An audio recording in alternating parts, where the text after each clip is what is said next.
In Kenya, June 25th, 2024 is a constant reminder of shattered dreams, silenced voices, and justice never gotten. It marks the day when young people took to the streets with hope in their hearts and fire in their voices. Some never made it home.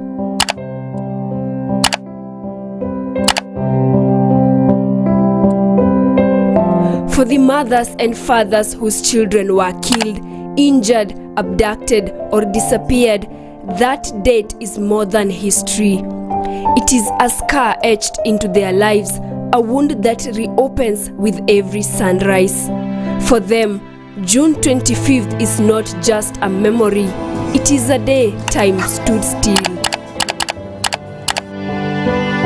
A year later, no arrests, no arraignments, no answers, no accountability, only silence, grief, and a government that seemingly looked the other way. Inside this modest home in Nakuru, the walls hold more than memories, they hold grief. The family of Violet Gwazima has spent the last 1 year waiting for answers, mourning a son taken too soon. Her son, Kelvin Madaga, was brutally killed during the height of the Gen Z protests. Kufika mochari, niliona maajabu. Nilipata kijanangu, amekufa. Ameshutiwa kichwa. Nikauliza mwenye anakaa pale, nauliza aje, huyu kijana alipatikanaje hapa? Akasema, unajua huyu kijana alileta hapa asubuhi, alikuwa ICU, amekufia ICU. Kuna polisi ambaye alimbeba akapeleka Medi na wakapeleka ICU, hakuwa anaongea. Nilichoka. Gwazima recalls the many struggles she has faced raising her 3 children alone after losing her husband years ago, only to endure the unimaginable pain of burying one of them, not taken by time but by 3 bullets. Sasa hao watoto nimelea katika shida. Napika chakula, kutembeza, niuze, nikasomesha watoto, wamemaliza shule, wameshutiwa na serikali. Nifanye nini? This left the family with a wound that bleeds every single day. As the saying goes, only a parent truly understands the pain of losing a child. For Gwazima, the pain runs deeper than words. Nilizika mtoto kama kichwa hakuna. Mtoto wangu alikufa kama sura hakuna. Naona kaka Kevin ameacha shimo ingine hapa. Huwa hata nikiamka asubuhi najiuliza Keva alienda ama yuko tu mahali yutarudi. But narudi namaliza tu kama yuko juu. Every day nikiamka ni picha huwa nakutananga naye kwa ukuta. Naenda naangalia huyu ni mtoto wetu kweli alienda. Kevin alikuwa kila kitu kwa hii boma.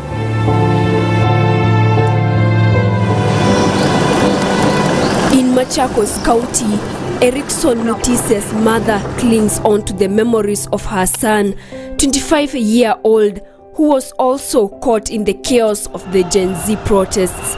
He was fatally shot, his voice silenced before it had a chance to be heard. Huyo kijana akazima simu. Nikapiga tena nikamuuliza, ati umeniambia Eric ameshafika mbinguni? Aje sasa? Na nilikuwa na Eric saa 4:30 nilikuwa na Eric saa hiyo. Hebu niambie ukweli. Akaniambia, mama acha nikuambie. Eric ameshutiwa na ameanguka na amekufa na saa hii ako mbinguni. Hata hakujua kama ni Eric. Aliniambia, nikamuuliza ameshutiwa wapi? Akaniambia hata kichwa yake saa hii haiko. The sudden death of their son hit them in a way they never expected, leaving them traumatized and with a part of their hearts forever broken. Maisha bila Eric sisi hatujaizoea sana, hata hatujaisahau. Tunakaanga tu tunasema kama Eric akikuwa hapa, kama tarehe 25 sasa ilikuwa December. Unajua tulikuwa tumemzoea 24th akikuja. Sasa unajua ilikuwa vigumu setu njoo tu kumuona akikuja. Sasa tulikaa tu hapa tukafikiria kama Eric akikuwa tungekuwa mbali sana. The pain becomes even deeper for these families as justice feels out of reach. They say they cannot find peace, knowing that those who fired live bullets at their children still walk free. Instead, they are met with silence from the government, denial, and promises that remain unfulfilled. Investigations are going on, and we will get to the bottom of it. Mr. President, I am telling the mother of this young person that I, as president, will make sure that finally I will give her an explanation of what really happened and make sure that we bring this to a situation where, like her, like myself who have children, she too can be, her child can be accounted for. Nikaona rais anakataa eti mtoto hajakufa. Baadaye nikaona amesema kama ni yeye amekufa ataita mamake. Hadi sasa tukiongea, rais ajui kama mtoto wangu alikufa, ajui kama kuna mtoto anaitwa Kennedy Onyango na ni mdogo alikufa. Government kuna siku walituambia, kuna president kuna siku aliadvertise, alisema kwa TV kama majina zipelekwe. Unajua tulipeleka 61 juu mimi nilikuwa hako ndani na venye adapt zile watoto wa wenye walipotea. Tulipeleka yote kwa office of the president.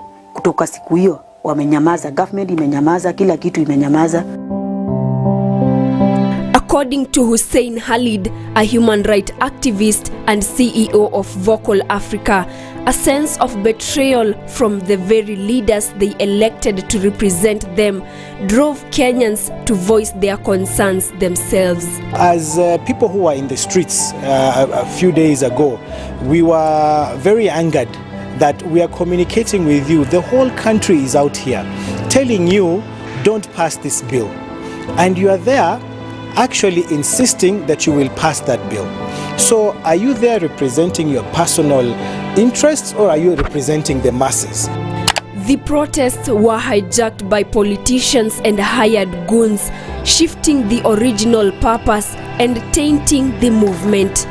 What began as a peaceful stand against a punitive bill quickly descended into chaos, resulting in the destruction of property worth millions and blatant violations of human rights. Some of them engaging in deliberate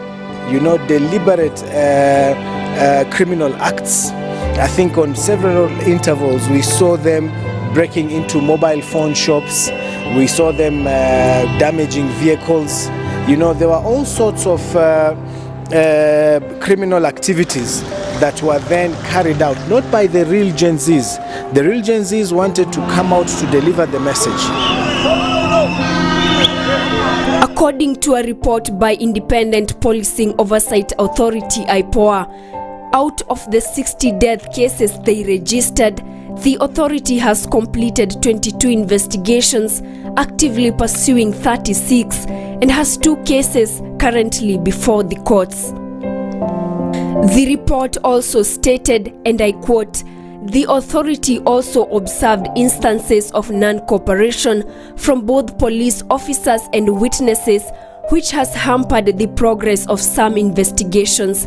Nevertheless, the board is actively engaging the police command to address this challenge and ensure justice for all victims."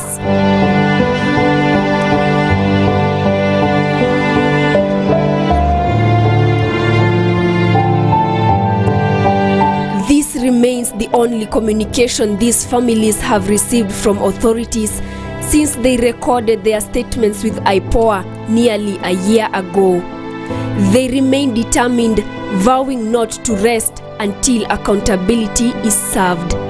Their demands are clear: arrest the perpetrators and compensate the grieving families. So we have to get them, number one, arrested, tried in a court of law, to be heard, so that even when they are jailed, they know that, well, we've gone through due process. Kijana wangu alipita mtihani vizuri.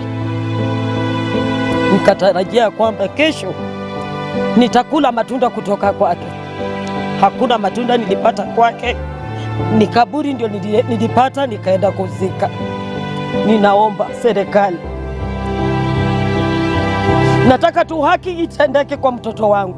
And compensation is not about money, or it's not about, thinking that, you'll bring that person back to life. No.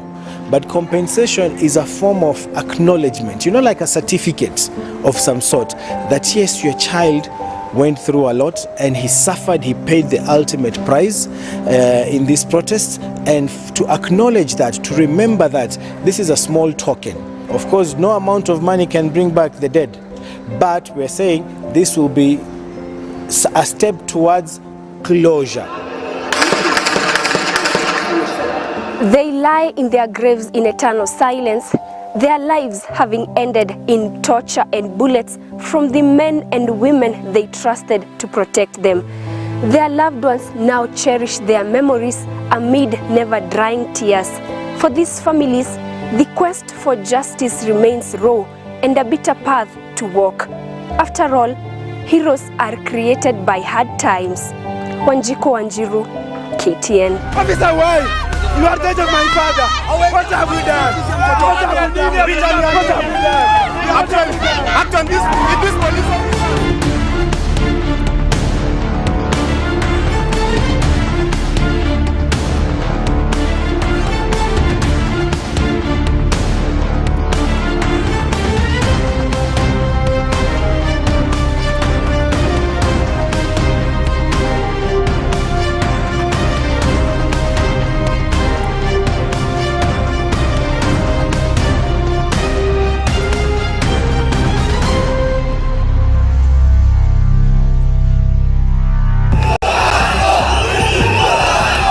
As chants rose, tear gas filled the air on the streets of Nairobi and different parts of the country.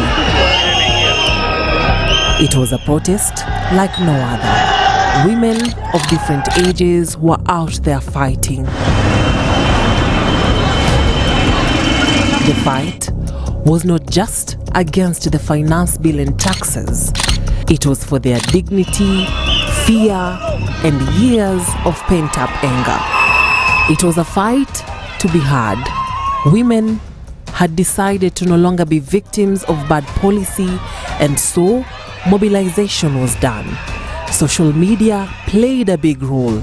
X hashtags, TikTok reels, WhatsApp statuses, Facebook posts and Instagram stories, reels and Instagram lives. Those platforms were not only used for mobilization, but to explain in simple terms the jargons that were on the finance bill. My name is Agutu Rosa, and this is the story of women on the front line.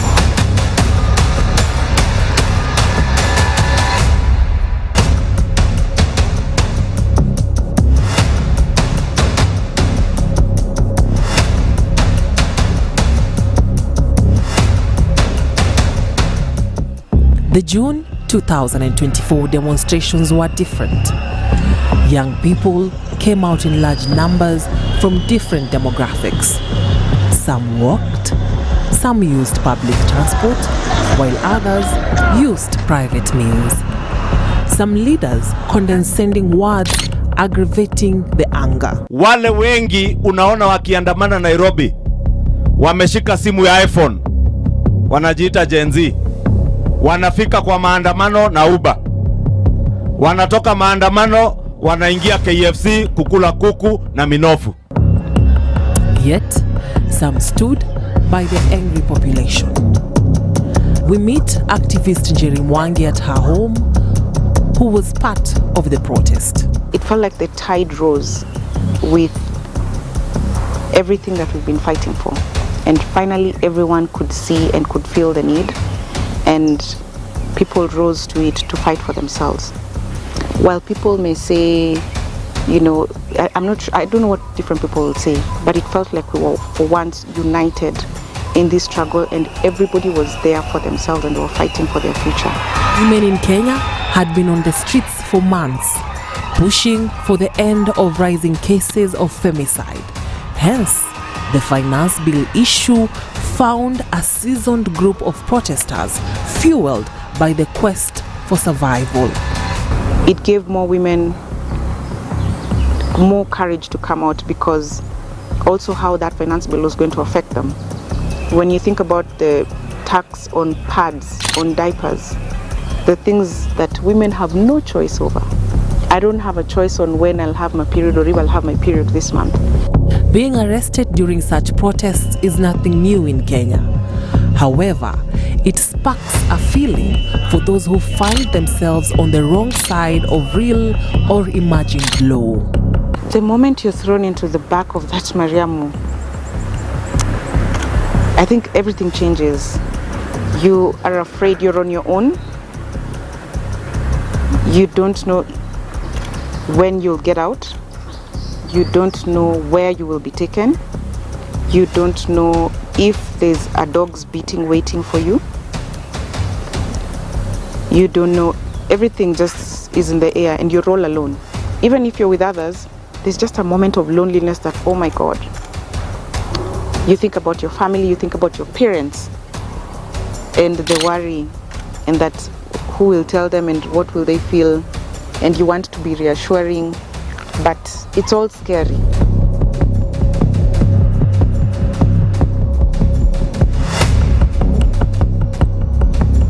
Anita Barasa is a 19-year-old activist. She became famous when she shared a video asking veteran politician Raila Odinga to stay at home and let the new generation represent him. Agwambo, this is a message to you. Usitoke, don't come. Agwambo, please stay at home. We saw your efforts, okay? We saw everything that you did for Kenya. Now let us. We miss you, but Agwambo, please don't even come outside. Don't come outside. Tunatoka on your behalf, okay? Agwambo has always been my mentor at home where I'm from. He's always the light at the end of the tunnel. So I just had to tell him that his time for awakening the crowd had passed, for us to get up sasino tumebaki. So we had to do our job, and I had to say something because no one was saying anything. So yeah. First of all, the economy will not crash when I just got to my good ages. So I had to be part of it actively, because if you're not part of politics actively, it'll you'll get entangled into it. So you just have to do something and get into it. And my friends were really a great source of support. They're also politically active, and yeah. Plus my roots. My dad is also very woke.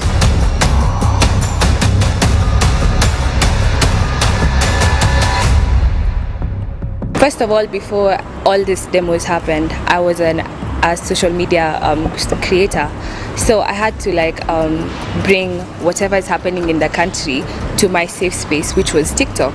And for my people who follow me there, they had to, I like to think that my community thinks just like me. So I had to bring it up on social media to push the agenda and maybe see if people are gonna come out more, because you can't wait on the news, and probably most youth don't watch the news anyway, so yeah. However, there are dangers that come with such actions, especially for women. From a woman's point of view, being robbed, men being men, plus all those the fumes that were going around everywhere. I personally have chest problems, but my chest problems won't stand in the way of my future. I think as a Kenyan woman, we face risks every day.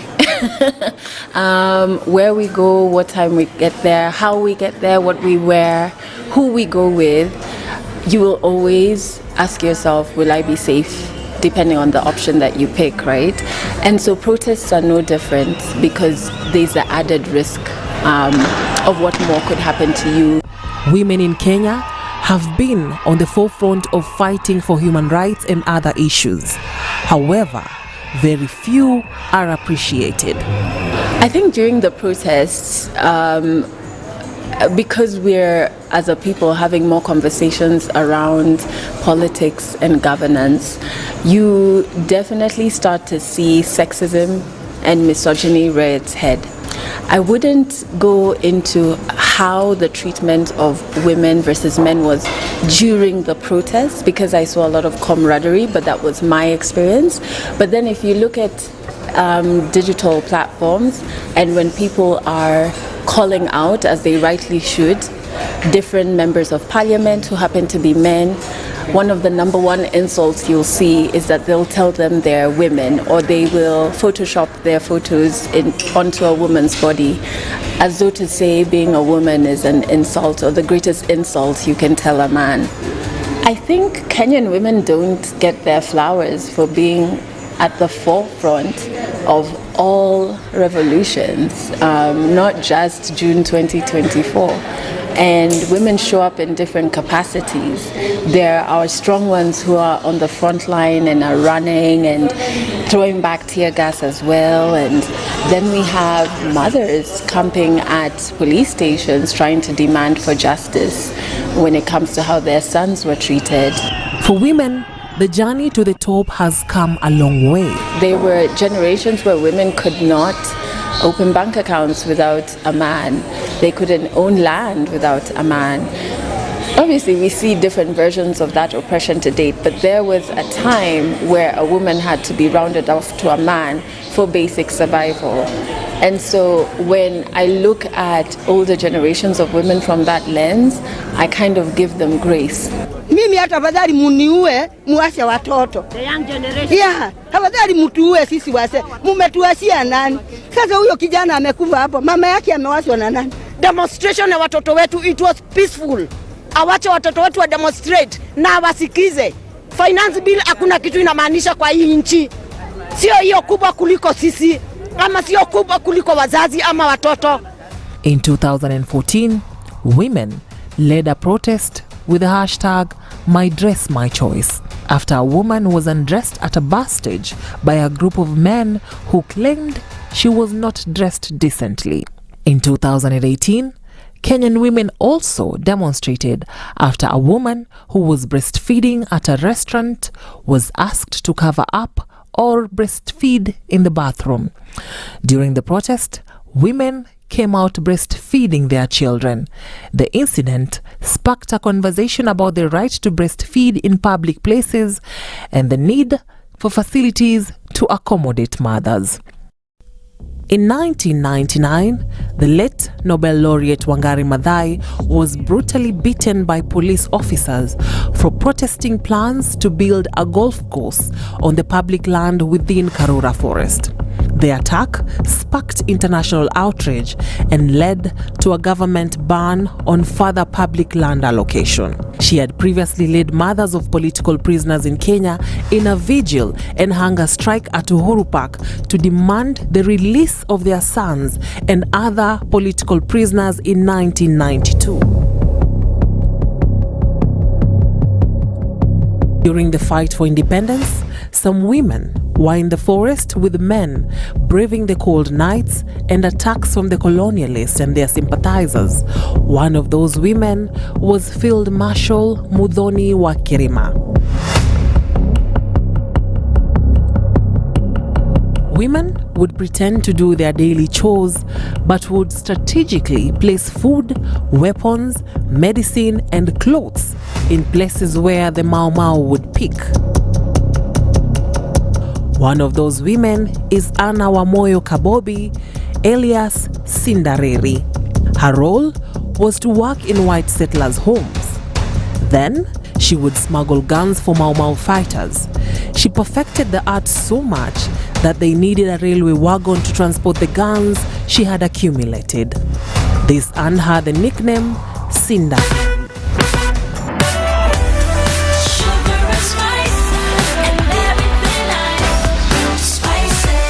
Spice up your life.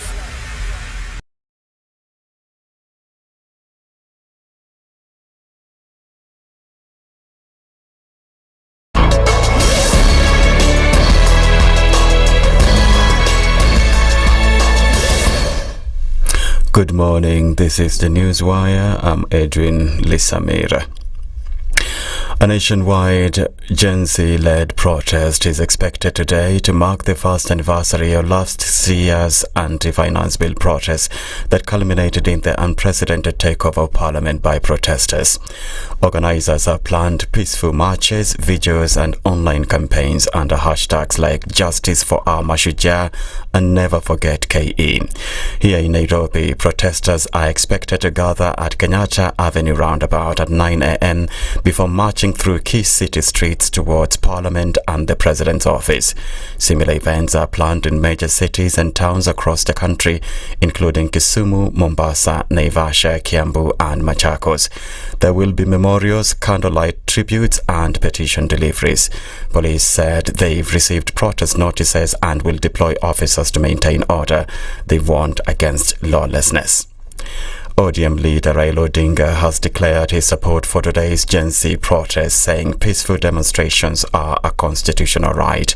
Speaking in Mombasa, Odinga dismissed claims he used last year's protest to exploit the youth and urged security forces to avoid excessive force. Kenyans have a right to picket, to assemble and to demonstrate. The exception is that first you need to notify the police and you agree with the police. This is where you are going to start the demonstration, and we will follow this route up to this end here, and this will be the end of the demonstration. And from this time to this time. So we need to have a proper working relationship, because demonstrations are going to come all the times. There will be reason for demonstrations. So we should not criminalize demonstrations. Demonstrations also should not disrupt the economy of the country.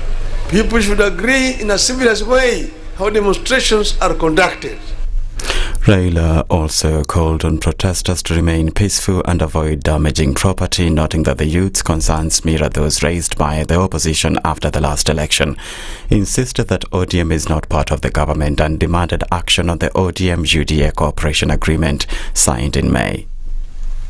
Na juzi tulipokuwa na ile sherehe Raka Day kule Homa Bay, niliambia wale ya kwamba mmefanya vizuri wakati mlienda kwa maombi, mkasema ati sasa kuwe na msamaha. Lakini vizuri ni ya kwamba yale ambayo iliwekwa katika NADCO report yatimizwe. Wale vijana ambao waliwawa, wazazi wao wapewe fidia.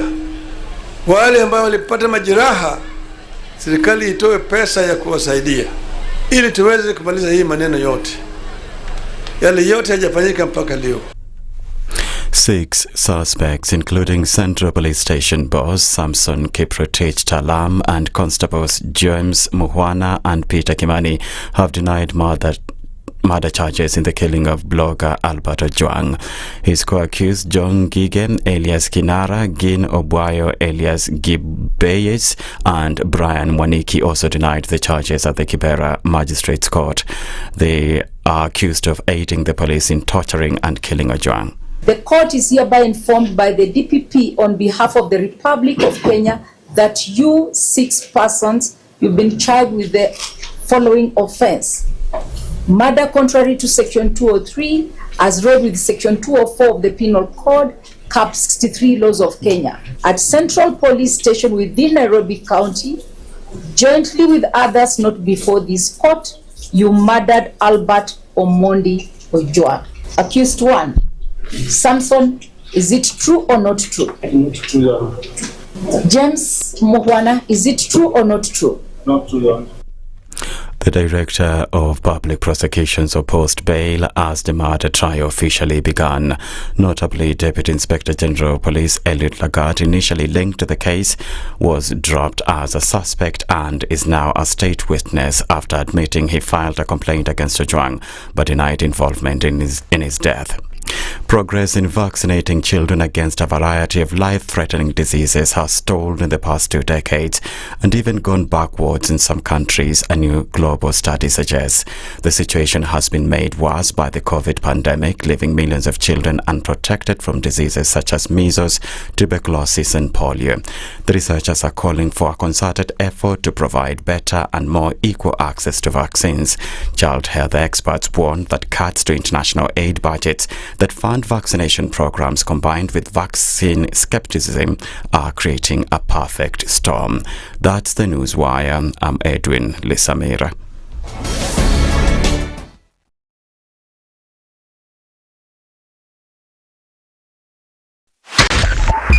.5 Spice FM Kisumu.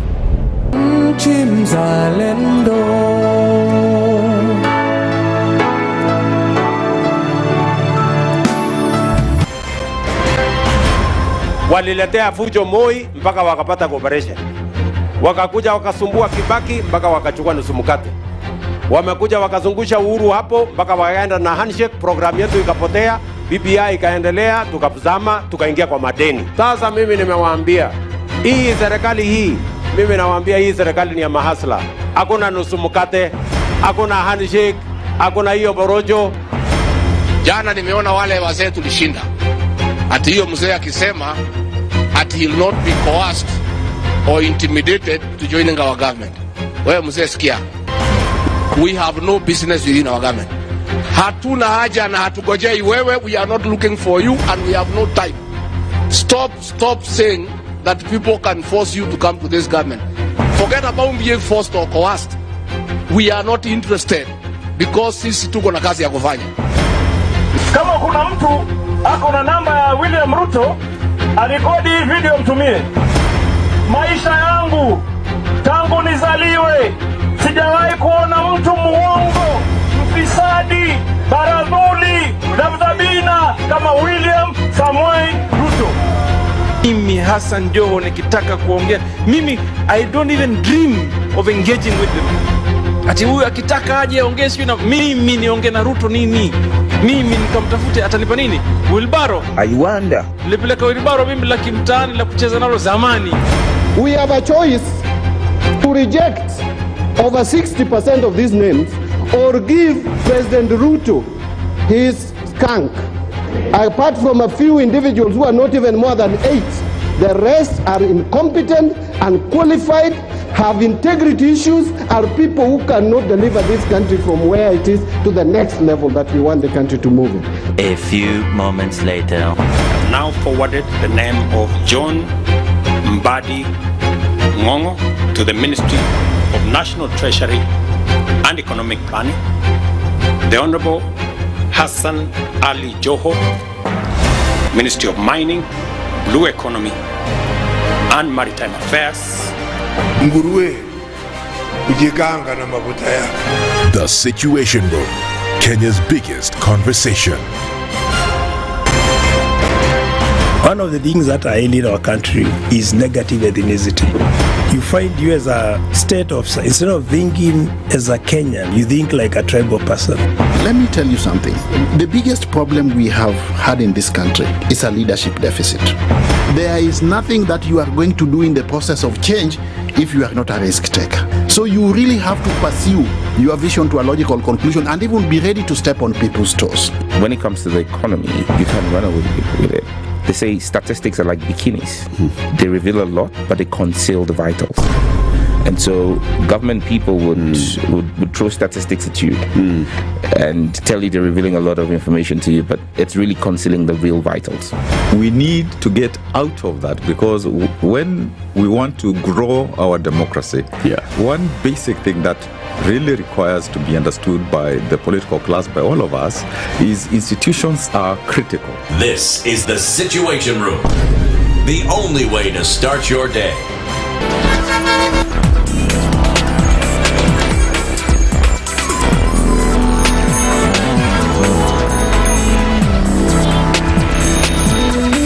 Very good morning to you. Taking a look at what's happening on the streets this morning as we get into it, and already we see that very little traffic in the city this morning. Likely to see a little bit of a build-up as folks are trying to get where they're going this morning, but all a wait and see kind of thing, and we'll see how this opens up into Tuesday morning. So not much traffic coming off the Thika Superhighway, at least not for now. And on Mombasa Road, we're seeing a couple of police checks here and there. A quick look at what's coming out of Westlands, and that looks okay, at least least for now. Not much well, I guess not any kind of a hold up anywhere you go, just for now. We'll keep an eye on all of this and get into Wednesday properly, and we'll talk through it. SpiceFM KE on X, hashtag The Situation Room. Mature, intelligent talk every morning. Spice up yourself.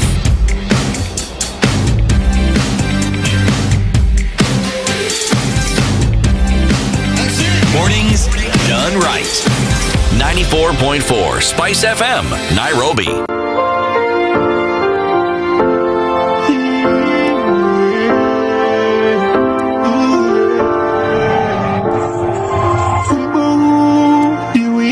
Historia watu wote wanaombwa msikize kwa makini.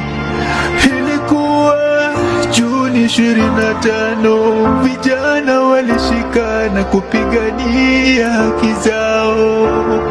Tulipoteza vijana kwa risasi, ili walikuwa kwa amani wakitembea. Choge na Ibrahim wote walipoteza maisha yao nje ya bunge.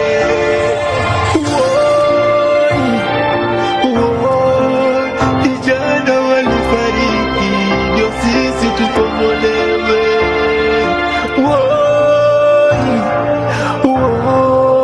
Vijana walifariki ndio sisi tukombolewe. Rex Kadike, Kennedy Onyango, Abdi Kadir walipoteza maisha yao wakitafuta ukombozi.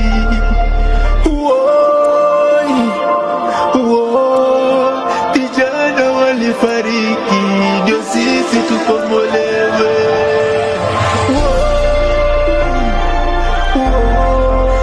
Vijana walifariki ndio sisi tukombolewe. Tunamkumbuka shujaa Besli Kamau aliyepotea na baadaye akapatikana ameaga. Tunawakumbuka mashujaa wote, hatutawasahau kamwe. Tunaendelea na safari ya ukombozi wa Kenya kwa ajili na kwa heshima hii. A very good morning to you at 6:15 on this 25th day of June 2025. 6:25, and this is where we are this morning. And that, in terms of remembrance, if you've been tuned in since 5:30 this morning, we've been going through a number of tributes and putting those together to see features of what happened a year ago today, and questions about what will happen as we go into this Wednesday. Good morning. This is The Situation Room. It's Kenya's biggest conversation, and we're here as we get into more of those this morning. Dennis Okari, Dennis Aseto, good morning. Good morning. And oh, how art thou, thee, thou? Better than you.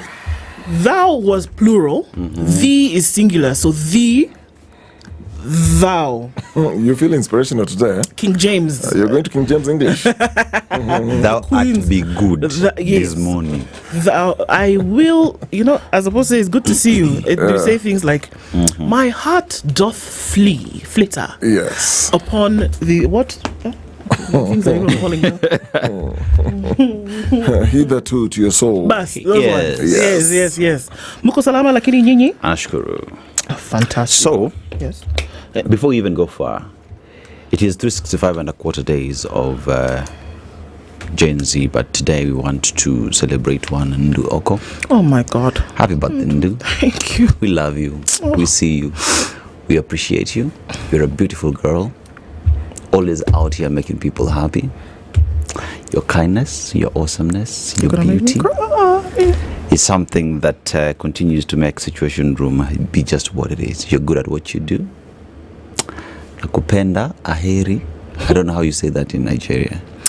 Hey. But yeah, happy birthday, Ndu. Thank you. Oh my God. I wish I could sing.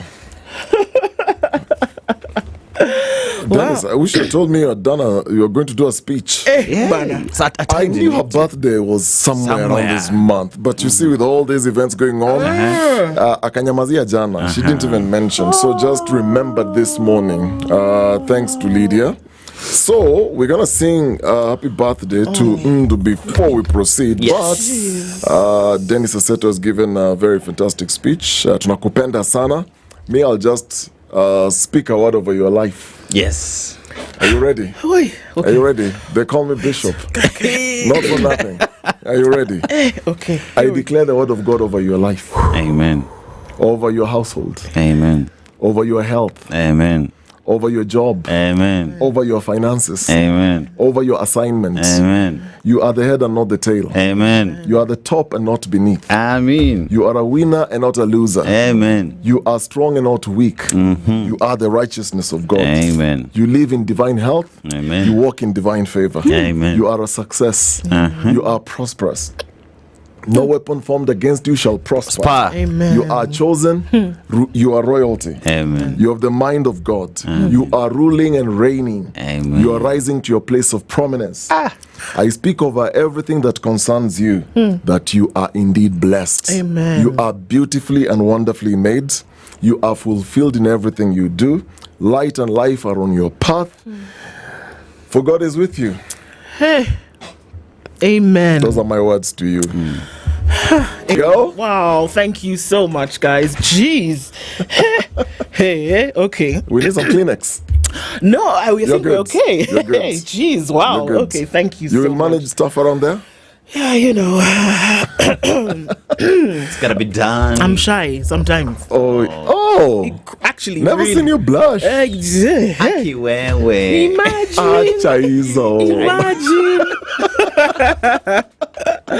My goodness, thank you so much, guys. Wow. Oh God. A lot Blessings, to blessings, remember. blessings. Asante sana. Yes. Where? Okay, and don't even know how to continue, but okay, we must, because the conversation must continue. Thank you so much, guys. Really good to be on. You know, it's good to, at the end of the day, it's good to be on Earth, and just making the most of every day as we can. So asante sana. Let me tell you about conversations that we will have today, necessary for us to do. The Anglican Church of Kenya at the All Saints Cathedral on Sunday at 3 p.m.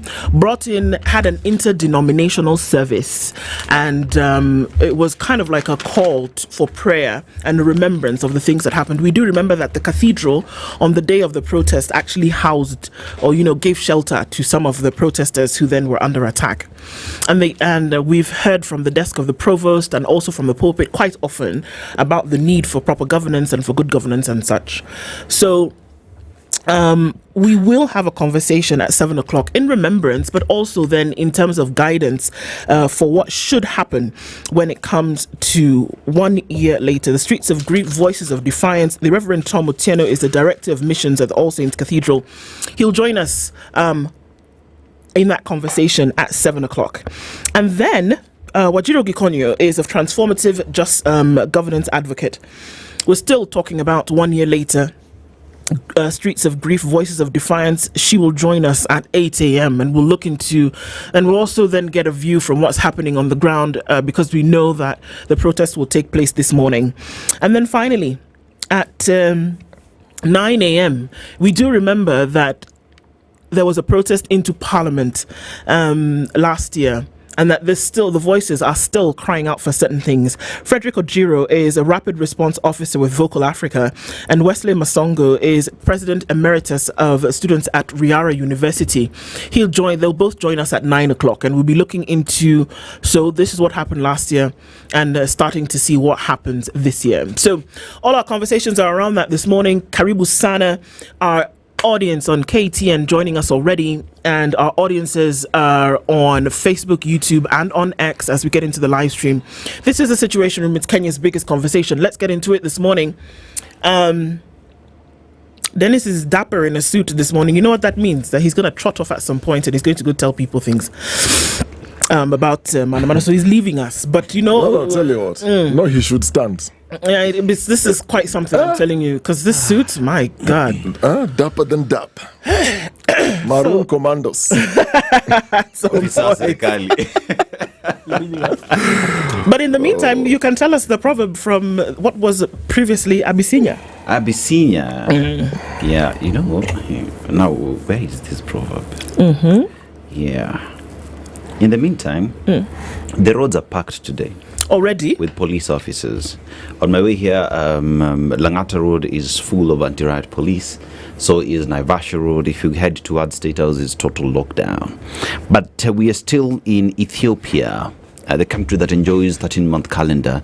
And as we speak today, they are about 6 to 7 years behind. So here we are, 2020. Fine. So they're in 2018. Yes. Okay. So can Ethiopia, your calendar kwa chana na kwa airport. Keep up, Ethiopia. Sorry. They're good marathoners. I keep forgetting that I say some things out loud. Ethiopia? Yes. You go with your laptop? No. Okay. Yeah. No. There was a time I went there with my laptop. You were rudely shocked, The weren't you? whole Nini was so messed up. You know how you get updates? Yeah. Because of the calendar thing. Yeah. So, a house can't be built for the rainy season only. A house can't be built for the rainy season only. You have to be prepared for all seasons, don't you? And there's seed time, there's harvest time, there's there's sowing time, there's reaping time. You have to be prepared for it all, don't you? Yeah. And even when the rain comes, I thought about it. Like, I remember when my dad was building the house and in the village, and it was. He said to one of the guys, he said, "You know what? Right now it is very hot. The material that we use, we can think that it's going to be like this all the time, but we have to use all weather material because it will come a time where it will also cool down. So this house has to be all weather ready." Yes. So we think about it. We have to be ready at any time. Like Lydiah today is wearing sneakers, and any time they could say go, and she'll be ready. You know, and they also look classy, but she can be ready to run. Yeah, you got to be ready at all times, isn't it? So why are you running, Lydiah? Why are you running? She's going somewhere after this. She'll be running home. That's how I think about it. Always, show up ready, turn up ready. Repeat it again. Oh, bus. Okay. A house can't be built for one season only. House can't be built for one season only.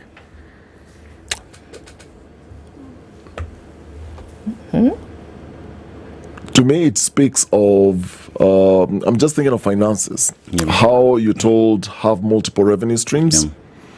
And how we grew up, you're going to school, get a job, get a salary, pay bills. But we live in such a time where, even when you go to the Bible, for example, from Genesis, how many streams were coming out of the garden? There were 4. So the minimum number you should have is 4. And the 4 were watering different places in different spaces. So you just can't have, in terms of finances, just one stream that only caters for payment of bills and all these kind of things. You need to have something that will also cushion you for other things in the future. You're talking about kids. You're talking about health insurance. Every day you're aging. And you need also to have something for travel. You want to travel the world and enjoy. So you need to put something on the side. So you can't just have a focus on what you're getting today just to pay bills. Yeah. I look at it from the vows that people make. I think it's that basic. For richer, for poorer, for better, for worse. Be ready for both sides. Interestingly, today's proverb has nothing political, which is a good thing. It's a good thing. Yeah. Let's see how we can keep it just so. Indeed. Okay, Mukoengi online this morning, and we can already see you. A bit of a slow. It's a bit slow, but we'll get into it. Hear what other people's interpretations of that proverb will be, and so we can see you on our live streams. Thank you so much, everybody, for those birthday wishes. Great. And you're asking how old I am? Omo, if I tell you that I'm 50, will you believe me? So I tell you how old I am, you believe me anyway. So let's go with 50. Yeah. Abi? No, I'll stick to 24. Oh, you'll stick to 24? Okay. Yeah, stick to 24. Sour. Okay, so let's say hi to guys who are tuned in this morning. I'm going to start with Farouk Tough. Good morning to you, Farouk. Hope you're doing well. Karibu Sana, we see you every day. We see you, and thank you for always being here every day, contributing to the conversation, and that you're here, my friend. It speaks volumes, and that you keep coming back every morning.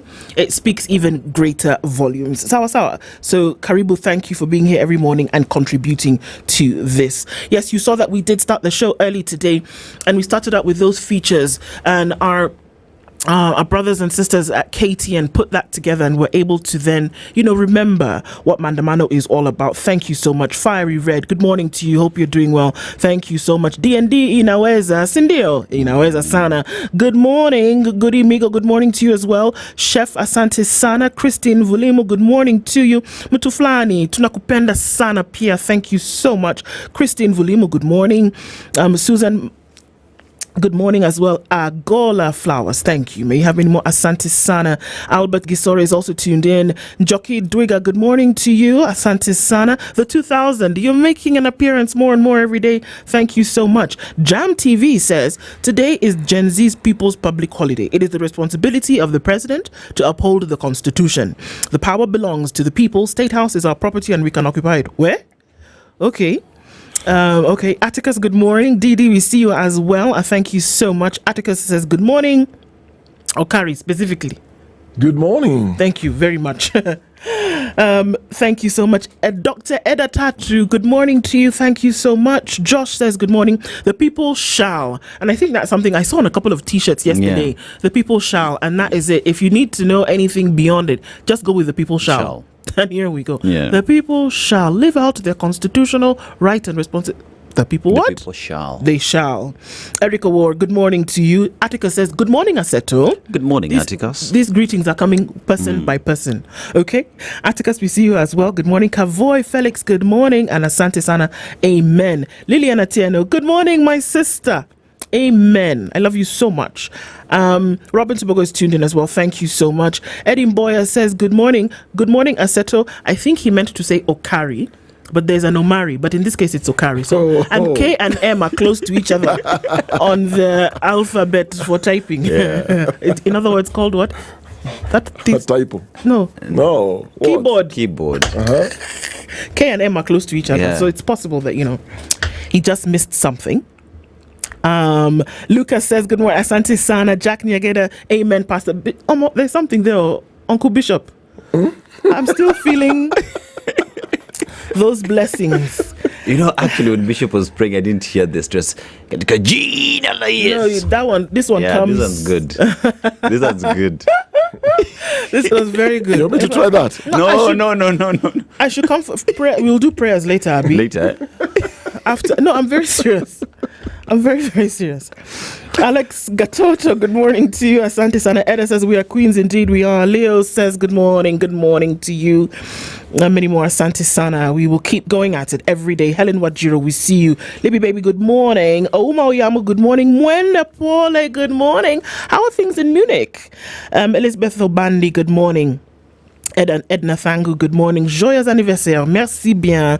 John Jenga, good morning to you. The sisters, Asante Sana. You guys are so kind. Thank you so much. Can we get through all of them? Really? Francis Kivindu, Kemto, good morning. How many years? 50.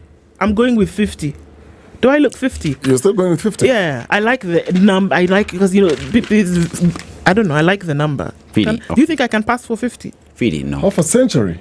You don't look like it. I mean, I could. You say 24. You don't look like it. I'm trying, Sha. Wacha kujizaesha. Tunakujua. She's shy. Aki, for real, I am actually shy. It's just that I'm here behind the microphone. Sometimes you don't understand. Thank you so much, guys. My prince, we see you. Barry Lakinyi, good morning to you. Freddie Benz, Kamande Wanyoike, good morning. John Gishoki, good morning to you. Mbaka, good morning. Thank you so much. Tuned in. Thank you for tuning in every morning. Jeffrey Asanyo. Frank, again, I greeted you first. I will greet you again. Joseph Maina, good morning to you. Thank you so much. And we keep going at it as much as we can. Emily Kipkilach, good morning. Asante Sana. G is tuned in from Ethiopia. Mm-hmm. So he's heard everything that we've said. We are glad. It's good. Charles Onyanga, good morning to you. And Mzalendo says, rest in peace to all our fallen brothers and sisters. Indeed, we remain and pray. Octavius Cargo says, I pray and hope nobody dies today. That's a prayer that I prayed this morning as well. I pray that this is the case. You guys are also kind. Jackaware, Albert, Timothy, Zuyeb, good morning. And good morning as well. Cyprian Kambuni, good morning to you. Wycliffe Sunday, Wilfred Odhiambo, I am Agol, tuned in from Westlands. Bamburi is tuned in as well. Pamela Majiwa, Kayonde, good morning. Kenya's future is bright because we have Gen Zs, you say. Well, let's see. Wema Elizabeth, what? Everybody, exactly. Agola is the QWERTY keyboard. That keyboard, that's the problem. Everybody, thank you so much. Charles Kangeve, Eddie Mboya, Rashid. I'm going to call all your names as much as I can. Martin Otieno, Dennis Dianga, good morning. Frank Murgor, Calvin Ochieng, Evans McKinney, and it keeps going on and on. It doesn't stop. Ambassador Zia Bejic, good morning to everybody who's tuned in today. If I didn't call your name, doesn't mean that we didn't see you, but very, very glad that we can be in the room with you. Sawa Sawa. Our time is going so quickly, but let's look into the headlines. Kenya's bold newspaper, The Standard, and the headline on The Standard this morning, Aluta Continua. It's a Latin phrase, and it means, essentially, let us go on, let us continue. A nation bleeds. What began as a cry against punitive taxes erupted into the country's deadliest protest wave in decades. From the brutal killing of a 29-year-old Rex Masai to the execution-style shooting of a 12-year-old Kennedy Onyango, police turned guns on unarmed youth, demanding justice, dignity, and a future. Over 60 confirmed dead, hundreds injured, dozens disappeared, and still not a single officer held to account. A year later, promises remain hollow. Grief festers, and the Gen Z movement stands as a defiant indictment of a regime that met courage with bullets and silence with lies. We'll say their names: Denzel Omondi, Chris Mureithi, Sami Maina, Eric Shieni, Evans Karobi, Shaquille Obienge, Kennedy Wakini, Austin Makoha, Erickson Mutisia, Ibrahim Kamau, Rex Masai, and it goes on and on. We will continue to say their names. From the flag waving to medics on duty, martyrs of historic protests, we're likely to see them again. A year of silence for kin missing their loved ones. This is what we're talking about 1 year on. Police maimed and killed Gen Z protesters calling out the ruling elite. This we saw. A member of parliament put to task as others issue more threats. Ruto says he's proud of the police conduct and vows to stand by them. Just thought I'd tell you that. So let's now look into some of these stories that are making the headlines. Lydiah, I think we'll just go ahead. How police were caught napping by Gen Z protesters in Parliament, and it goes on and on. Delayed justice, insensitive state adds more pain to grieving parents. Wow. Those are the headlines, and they're making their way well into the middle pages of the paper this morning. Do you have the digitals, Dennis? I'm trying to get them, and in the meantime, the internet today is doing that thing. I have the Daily Nation. You have the Daily Nation? Yes, I do. Okay, what magic did you do? The ones we lost. 60 is the number. That's the front page of the Daily Nation with the names down there. 1 year on, family still crying for justice after protest deaths.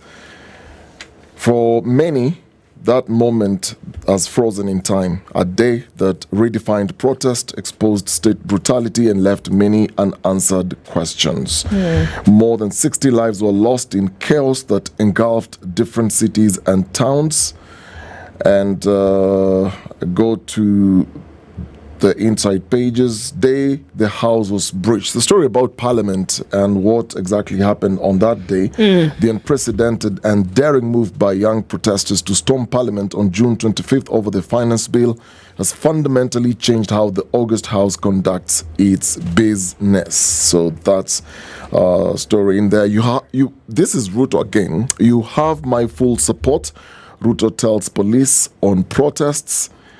And I have some views on that, but anyway, we'll look into that story in a few, won't we? Time. Another story here: police will do their work within the law, IG Kanja says, And that's basically a promise for today. Yeah, so here we also have anxiety in key cities over Gen Z demos. That is expectations that maybe there would be violence that's on the people daily, and how the 2024 youth protests have pushed ODM to the edge. And we also have questions here that are being asked on the use of fears of fresh chaos and anxiety as Kenya marks June 25 protest. So that and many other stories that you continue to look into on the dailies today. Okay.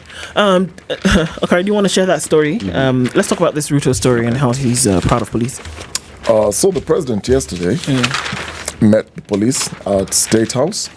There was an event there at State House, and the president was hosting the FKF Premier League champions, the Kenya Police FC. Okay. And the president said he was very proud of the police for their role in securing the country and protecting property. Well, the undertones were not necessarily about sports and the football and how they've won. Of course, the whole conversation was going to turn around what's going to be happening today. Yeah. And so President William Ruto declared his unwavering support for police officers, even as Kenyans mark the first anniversary of last year's anti-finance bill protest. The president's comments come amid heightened scrutiny of the police, with several officers currently facing murder charges. Among them are 5 officers, including the Central Police Station's officer. We go on with that story. He urged, well, before we even go to Raila, we just look at what the president was saying. And given that he's the head of state, obviously, and the commander-in-chief, that's what you would expect. He would rally his support definitely to the Kenya Police Service. So nothing really wrong with that from my perspective. I think what the president did was he missed an opportunity yet again. I look at so many things that have been going on around this country, and the many opportunities that he's had to actually, for lack of a better word, redeem himself in a way that makes him a father figure. You're more than a president, you're a father of the nation. Your voice needs to be heard. Your voice can calm the temperatures in the country. And as much as he was addressing and talking to the police and saying how proud he was, think of yourself as a father in a house where you have children. You have these one children who, for lack of a better word again, he's constantly bullying the other children, beating them up, doing all kinds of things. What would the father do at that point? You would try to keep this child in check, but at the same time, also focus on these other children who are crying to you. For sure. So I feel there was a missed opportunity there from the head of state in saying, look, I acknowledge that there are things that are not going on well, but it's not all police officers. And they've said time and time again on this show that even as when we talk about the police and the brutality, it's not the entire Kenya Police Service that is brutal. Absolutely. It's a few rogue police officers who needs to be dealt with, all right? And I feel the president in this case needed to have addressed today's occasion, what the significance of what we're seeing today. The number of deaths, 60 is the number. There's so many that are still unaccounted for anyway. There are those who have disappeared, can't be traced yet. Address yourself to the rest of the country. Read the room, read the mood of the country. I feel he missed an opportunity there to say, hey, look, as the commander-in-chief, as the president, I'm not saying I'm perfect. We need to fix a few things here and there. I am proud of what the officers are doing. The good police officers, what the majority are doing well. We encourage them to continue doing their job. Keep doing what you're doing within the confines of the law. However, to those ones who actually go out there to commit this, because I'll call them crimes, because that's what they are. Address that. And even Raila Odinga, he tried. He urged Kenyans to avoid vilifying police officers, stressing the need to support them in maintaining peace and order. And, well, the ODM party leader was basically reaffirming his commitment to, the right of all Kenyans to assemble and protest peacefully, saying it was enshrined in the Constitution. I think when Baba, at this point when he speaks like this, I'll be very honest, it doesn't carry the same weight as it did several years ago. Sadly. Sadly. It's almost like reading a script Yeah. that you've just been given. Just read it because you're expected to say something, say Yeah. something. I was hoping that both of them will actually address the mood of the country, speak as fathers to the country. Yeah, unfortunately, we've had probably too many months of missed opportunity when it comes to things that could have been done. It's difficult to bring back the dead. It's almost impossible. You can't do that. But there are things that you can do from a place whereby you can let people know that you're thinking about it.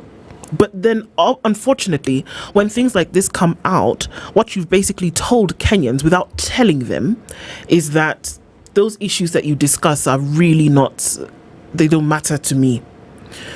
And, sometimes you can send a message to somebody without actually using the words that you think the message should be made up of. Yeah. That when you say that you're proud of what the police service has done, that's an all-encompassing statement, because you didn't take the time to divide that we see that there have been some horrific things that have happened, that you condemn those in totality. When you say that you're proud of the work, anybody who would hear you and would misconceive what you said would say that even those instances where people have died at the hands of police, that you're then proud of those as well. And that's the unfortunate thing here about misconception. So I do agree. I think that there was an opportunity here for you to say, you know what, guys, this is going to happen tomorrow. This happened a year ago. This is where we should be going. And again, there's another opportunity. Opportunity after opportunity has presented itself. And you can't ignore away a problem. You can't assume that it's not there and hope that it'll go away. Yeah. This is here. And again, yes, a father figure, president of the nation, probably should have taken a different pivot. Should have actually read the mood of the country and just for a second address the issues that are being raised, especially with the police, because he was hosting the officers. We say it is a few officers who are tainting the image of the police wrong, the negative way. And it was an opportunity for the president to speak to the police in that event that they were in, tell them, we appreciate what it is you're doing, but the rogue officers within you need to be dealt with. I, as the president, will ensure that justice is given to Kenyans who lost their lives, to the families who have lost their loved ones. We promise that justice will be served. For the president to just wake up and say, we appreciate the police. Everyone appreciates police when they do good.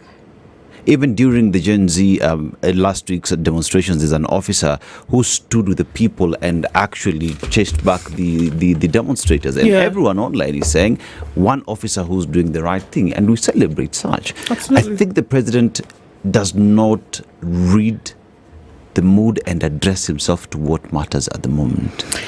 Until when will he miss all these opportunities to just stand and do right? But I think he's telling you, and this is the thing, I think he's telling you exactly what he thinks. And that's what I was saying about when somebody tells you something without necessarily using the words. He's telling you something, and you should believe him. You know, it's one thing as the head of state to speak to the country. Yes. And it's another thing in this context in State House, what I feel, he was talking to the police officers because the interior CS was there, all these other guys were there. But I felt he was talking as if it's us versus them. Yeah. Yes. So for us, I am proud of what you're doing. And keywords here, I'm very proud of the police for their role in securing the country and protecting property. How can you honestly reduce everything else that's going on around the country to these two things? Fine, you're speaking to these officers, and they need to hear your voice also. And I'm saying there's nothing wrong with that. But I just feel there's so many missed opportunities here, and the address was, whatever happens today, it's us versus them. These are young kids who are going out to the streets to commemorate these lives that were lost last year. It's not necessarily defiance. Even if it was defiance, there's a way you can calm the whole thing down and say, look, we acknowledge. When he was interviewed, he acknowledged that indeed, yes, there were lives that were lost, and he was sorry that there were lives that were lost. However, you need to feel the sorry. You need to feel that he feels what the parents are feeling. Every day when you watch the news, there's somebody crying. There's a family crying. I've never seen a time in my 20 years of practicing practicing journalism where I've seen every day there's a mother crying. Every day there's just somebody crying. There's a family in despair. There's a woman yesterday was crying because the son was abducted. And he was crying and saying, please don't kill my son. Don't kill my son. I mean, if you sit and you're watching all these things, you're reading all these newspapers, you go online, everything can't just be propaganda. Come on. Address yourself then and say, look, come on, we have a problem. Let's fix it together then. Let's see what we can do together. I acknowledge your pain. I feel your pain.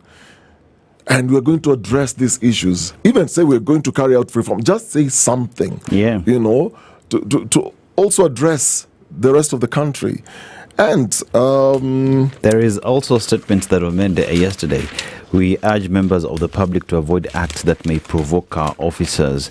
You see, also we've received information from some political actors who just months ago were defending the law and order, and that they are now buying machetes and clubs to distribute to young people to cause chaos. That is according to CS Murkomen. And if he... Yeah, but to cause what? Chaos? And I think that needed to be contextualized. Yes. Yeah. And even then, if you have this information, what have you done? Have you done about it? Exactly. To arrest the individuals and take them to court. Because if you have this information speaking from State House, telling the country on what it is you know is not helping the situation, all you need to do is act on that information, take these individuals to court. And here we are saying that it has been repeated over and over again that these protests are coming out to remember what happened last year, for parents to come out and continue to mourn their children. You guys, do you realize that 60 people, we're not talking about the people who were in road accidents, we're not talking about the people who died of natural causes, we are saying 60 people died extrajudicially. And that not one of those individuals has justice been brought to them. That mothers are crying over their children who were killed. Fathers are begging for justice. Others have gone to the police and nobody has answered them till today. 60 Kenyans have died and nothing has been done about it. And we want to pussyfoot around issues. We want to brush them off. We want to ignore those as though they don't matter. And that's where the problem is, right there. That there is death, there is loss of life, and we're not addressing the issue. As though if you ignore it, it will go away. It doesn't go away. I said it's a stubborn stain. Yeah. You can't wash it. You can't do anything. You know, the sad parts of this conversation, and honestly, I wish you could have a different conversation around this. But when I was looking at the statements that were coming from State House, even now besides the president, because he addressed himself to the police, and it almost appeared it's us versus them. I'm proud of you guys, but no mention of anybody else and anything else going on around the country. The CS made these statements as well. And he argued that Kenya police operate in one of the most challenging legal and political environments. And he said in some countries, like the UK or the US, someone merely tweeting that they will march to 10 Downing Street or the White House would be picked from their house and charged. Please underline. Yet in Kenya, people can threaten to invade parliament, the judiciary, even State House, and face no consequences. Face no consequences. They died. Yeah. Is that not a consequence? I mean, the undertones in these statements. Then later he says, okay, as government, we are open to meeting families who have lost loved ones. The earlier statement overshadows your intentions.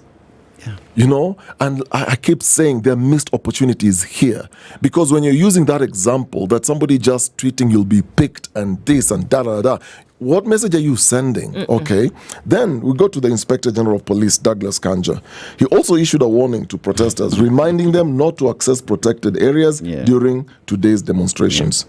Unauthorized persons must refrain from accessing protected areas under the Protected Areas Act. He said in a statement, that is okay. That is okay. We all understand the reason why that is important to say. Again, address yourself to everything else while you're making these kind of statements. It's almost like you're so high-handed, you're so guarded, and every statement you're making is just guarding yourself. Make sure you don't come to restricted areas. Make sure you don't do this. there's a way you can communicate the same thing and still have something effective at the end of the day. To all officers deployed today, you have our full support as you carry out your duties. We also urge members of the public to avoid acts that may provoke our officers in the course of their work. It is okay, it is fine. But again, all these statements, they point to one thing. Yes. Embolden the police officers, warn the protesters, and the conversation ends there. Do you know what it tells me? That there's no regard whatsoever for what people will be coming out to protest today. That it's like a crumb on the table that you need to brush off and then pay attention to other things. But that you're going to employ your broom and your rag to move the crumbs off the table, because that's what needs to happen. Fagia, that's what needs to happen. But you're not paying attention to what got the crumb on the table in the first place. It doesn't matter to you. That's not the mess that you need to clean up. You don't bother with that. It's subliminal, but it is there. The messaging is very clear. Because one would have expected that a statement from the president, the CS, or even the IG would have said, police are there to maintain law and order, to act within the law, and the protesters who are there, we have assured you of security. We will be in places X, B, and C to hear you out, receive your petitions, and act on them accordingly. To the goons who will come along, the police will be there to deal with you. That is a statement that anyone would be happy to listen to. But here, it is us versus you. Kujeni, tutakutana uwanja. Come prepared, we will be prepared. And you also look at yesterday and the day before, on Facebook and also on X, the messages that were coming from this quote-unquote digital propagandists. And I was looking at messages that were coming. They were talking about death. They were talking about, I stand with the police. There are posters doing rounds and all that. And that's okay. But we're forgetting one thing. We're making this thing us versus them. And it's we're looking at the young people who died here. Okay? There are young people who died here. There are families that are still crying. We keep repeating this same thing. And let's look at why were they going to the streets? You know? Why are they still fighting for justice? Why are we still talking about over 60 confirmed dead, hundreds that have been injured, dozens have disappeared, and still there is no single police officer who has been held to account. We have 1 or 2 or 3 cases, but we are still not seeing results of all these things. Tell you what, I want to turn this thing around. So if you're planning to go to the streets today, because you've been warned, the thing is, I did some training in Turkey, how to manage protest, and this was the Turkish police that were training us. So when you go into the street, you're a good person. You're going there to protest. You're going there to also go with their families. Their mothers are also going who've lost their children. If you're that good protester who's going generally to just stand with his families and everyone else who's going to the streets, there are a couple of things that you need to pay attention to. Number 1, safety first. How you're going to protect yourself. Avoid flashy clothes or things that stand out. Wear solid shoes. Lydia is already, you said she's already wearing sneakers. Good to go. Wear running shoes or boots for easy movement. Now, for protective gear, if possible, carry a scarf or a face mask. 1 or 2 or 3. Now, no jewelry or loose accessories that can be grabbed. Don't go with chains, with bangles, with all these things. Bling bling acha. Then in terms of staying connected, fully charge your phone or carry a power bank if you need. Now, there is something about the phone. Again, turn off the face and fingerprint unlock. It's always advisable when you're going to the streets to do that. And I'll tell you why. Just use a password in case something happens to you. Somebody can easily access your phone and do all manner of things. So, share your live location. You can also share your live location with someone you trust who is not at the protest. So that in the event you are in a place where people can't trace you and you still have your phone, people can still go to where you are. So it's important to share your live location. Then stick together. Join with a group, never protest alone. Agree to work with groups that these are people that you know. Watch for people who are urging violence or destruction. They might be goons to incite chaos. Don't follow crowds blindly. Always know your exit route. Now, lastly, there's something I read last night, which I hope is not true or it's not going to happen, where somebody was warning people not to just drink bottled water from anyone. Yeah. Carry your own water, carry your own snacks, your protein bars and all that. Just don't eat anything from anyone. Because there are people out there who are not going to be looking out for you. Evil people, let me put it that way. And that's what we should be looking at. Good way to come to the top of the hour. We have Reverend Tom in the hot seat when we come back from this. What to remember today, and we pray for the best. Good morning at 7 a.m.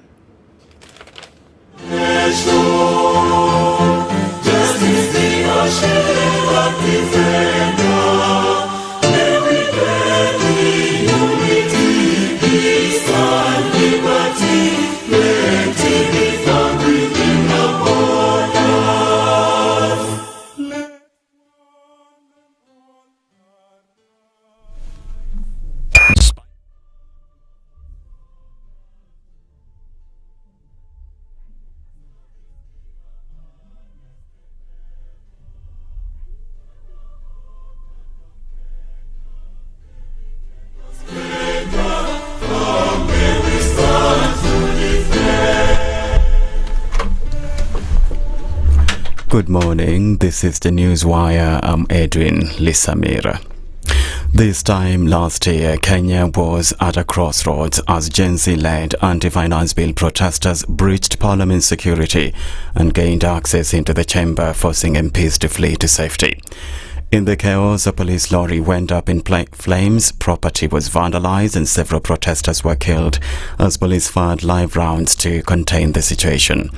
Today, another nationwide protest is due to take place to mark the first anniversary of the protest. Organizers have planned peaceful marches, videos and online campaigns under hashtags like Justice for Our Mashujaa. This man is one of them. It's not just a protest. It is a call for justice, accountability, and recognition. We march not in violence, but in unity and dignity. According to Article 37 of Constitution of Kenya 2010, has to assemble, to demonstrate, to picket, and to present petition to public authorities. This right is sacred, and no one should intimidate, harass, or silence us for exercising it. Here in Nairobi, protesters are expected to gather at Kenyatta Avenue roundabout at 9 a.m. before marching through key city streets towards Parliament and the President's office. Similar events are planned in major cities and towns across the country, including Kisumu, Mombasa, Naivasha, Kiambu and Machakos. Meanwhile, the Inspector General of Police Douglas Kanja has warned protesters not to access protected areas and to refrain from provocative acts directed to police officers. He's assured the public of adequate security.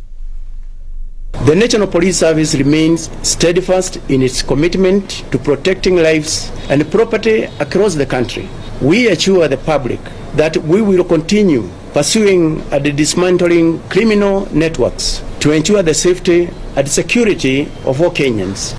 This even comes as the government has declared a crackdown on any attempts to disrupt peace. Interior CS Kipchumba Murkomen has dismissed the planned demonstrations, warning against looting and property damage. If a citizen of America in any state, however far from the Washington DC is, was to write in their social media that let us go and invade White House, Your Excellency, the Secret Service would pick them from their homes. It is only in Kenya where a citizen will say they will invade Parliament, they will invade the judiciary, they will visit State House, and they still walk scot-free, not charged, and even when they are taken to court, Your Excellency, they will be released on, and they are told you can just go home for free. Murkomen also defended the police over their handling of protests and accused unnamed politicians of funding thugs to cause chaos, urging officers to act firmly. 1 year after the Gen Z-led anti-government protests, opposition leaders have said the government is still violating human rights. Speaking at the launch of the People's Restorative Justice Commission, Wiper leader Kalonzo Musyoka urged President William Ruto to let citizens protest freely without fear of attacks from police or hired thugs. You said we have no agenda. Well, we have one clear agenda today, and that is justice for Kenyans. What you are telling William Ruto is our agenda item number 1 will be justice for Rex Masai and justice for all those young Kenyans who have been failed by police bullets simply because they exercise their constitutional rights. And now we pray to God that if you have a heart not of stone but of flesh, you don't kill them again tomorrow. DAP-K leader Eugene Wamalwa joined Kalonzo in criticizing Interior CS Kipchumba Murkomen's offer to meet families of victims from last year's protests, calling it insincere. 13 Western envoys, including ambassadors from the US, UK, Germany and other European nations, have condemned the Kenyan government's use of plainclothes police in unmarked vehicles during protests. In a joint statement, the diplomats defended the right to peaceful protest and recalled those killed in last year's tax demonstrations. They urged transparency, respect for court rulings, and investigations into police brutality, calling protest rights a cornerstone of democracy. In international news, a senior nuclear scientist was among 9 people killed in an overnight Israeli strike in northern Iran. Iranian officials and state TV have said hours before a ceasefire ending 11 days of conflict took effect. State TV cited sources who said the scientist, Mohammed Reza, was killed at his parents' home in Gilan province. Gilan's deputy governor said 4 apartments were destroyed by an explosion in a residential building. The Israeli government, meanwhile, said its military had eliminated an additional senior nuclear scientist in recent days without identifying them. That's the news wire. I'm Edwin Lisamira.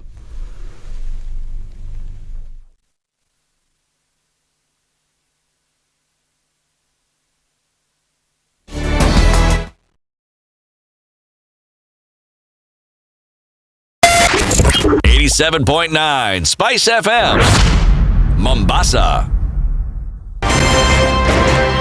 If we just gloss over issues and hope that time heals, then we might find that in generations to come, we might be back at the same situation. And the whole thing is born of stolen elections. Spice. When it comes to the decisions you make, you must be independent.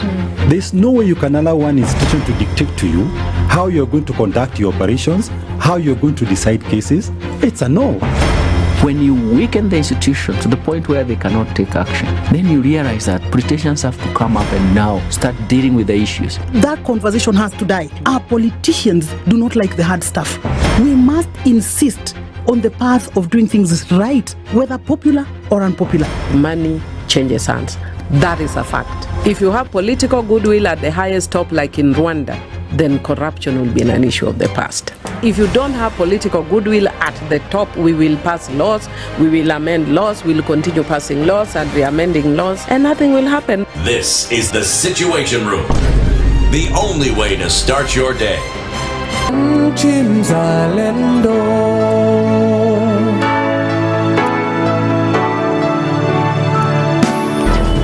Traffic. All right, let's take a look at what the roads look like this morning. Already reports of some people can't get to where they need to go and having been turned back, especially if you're trying to get into the city.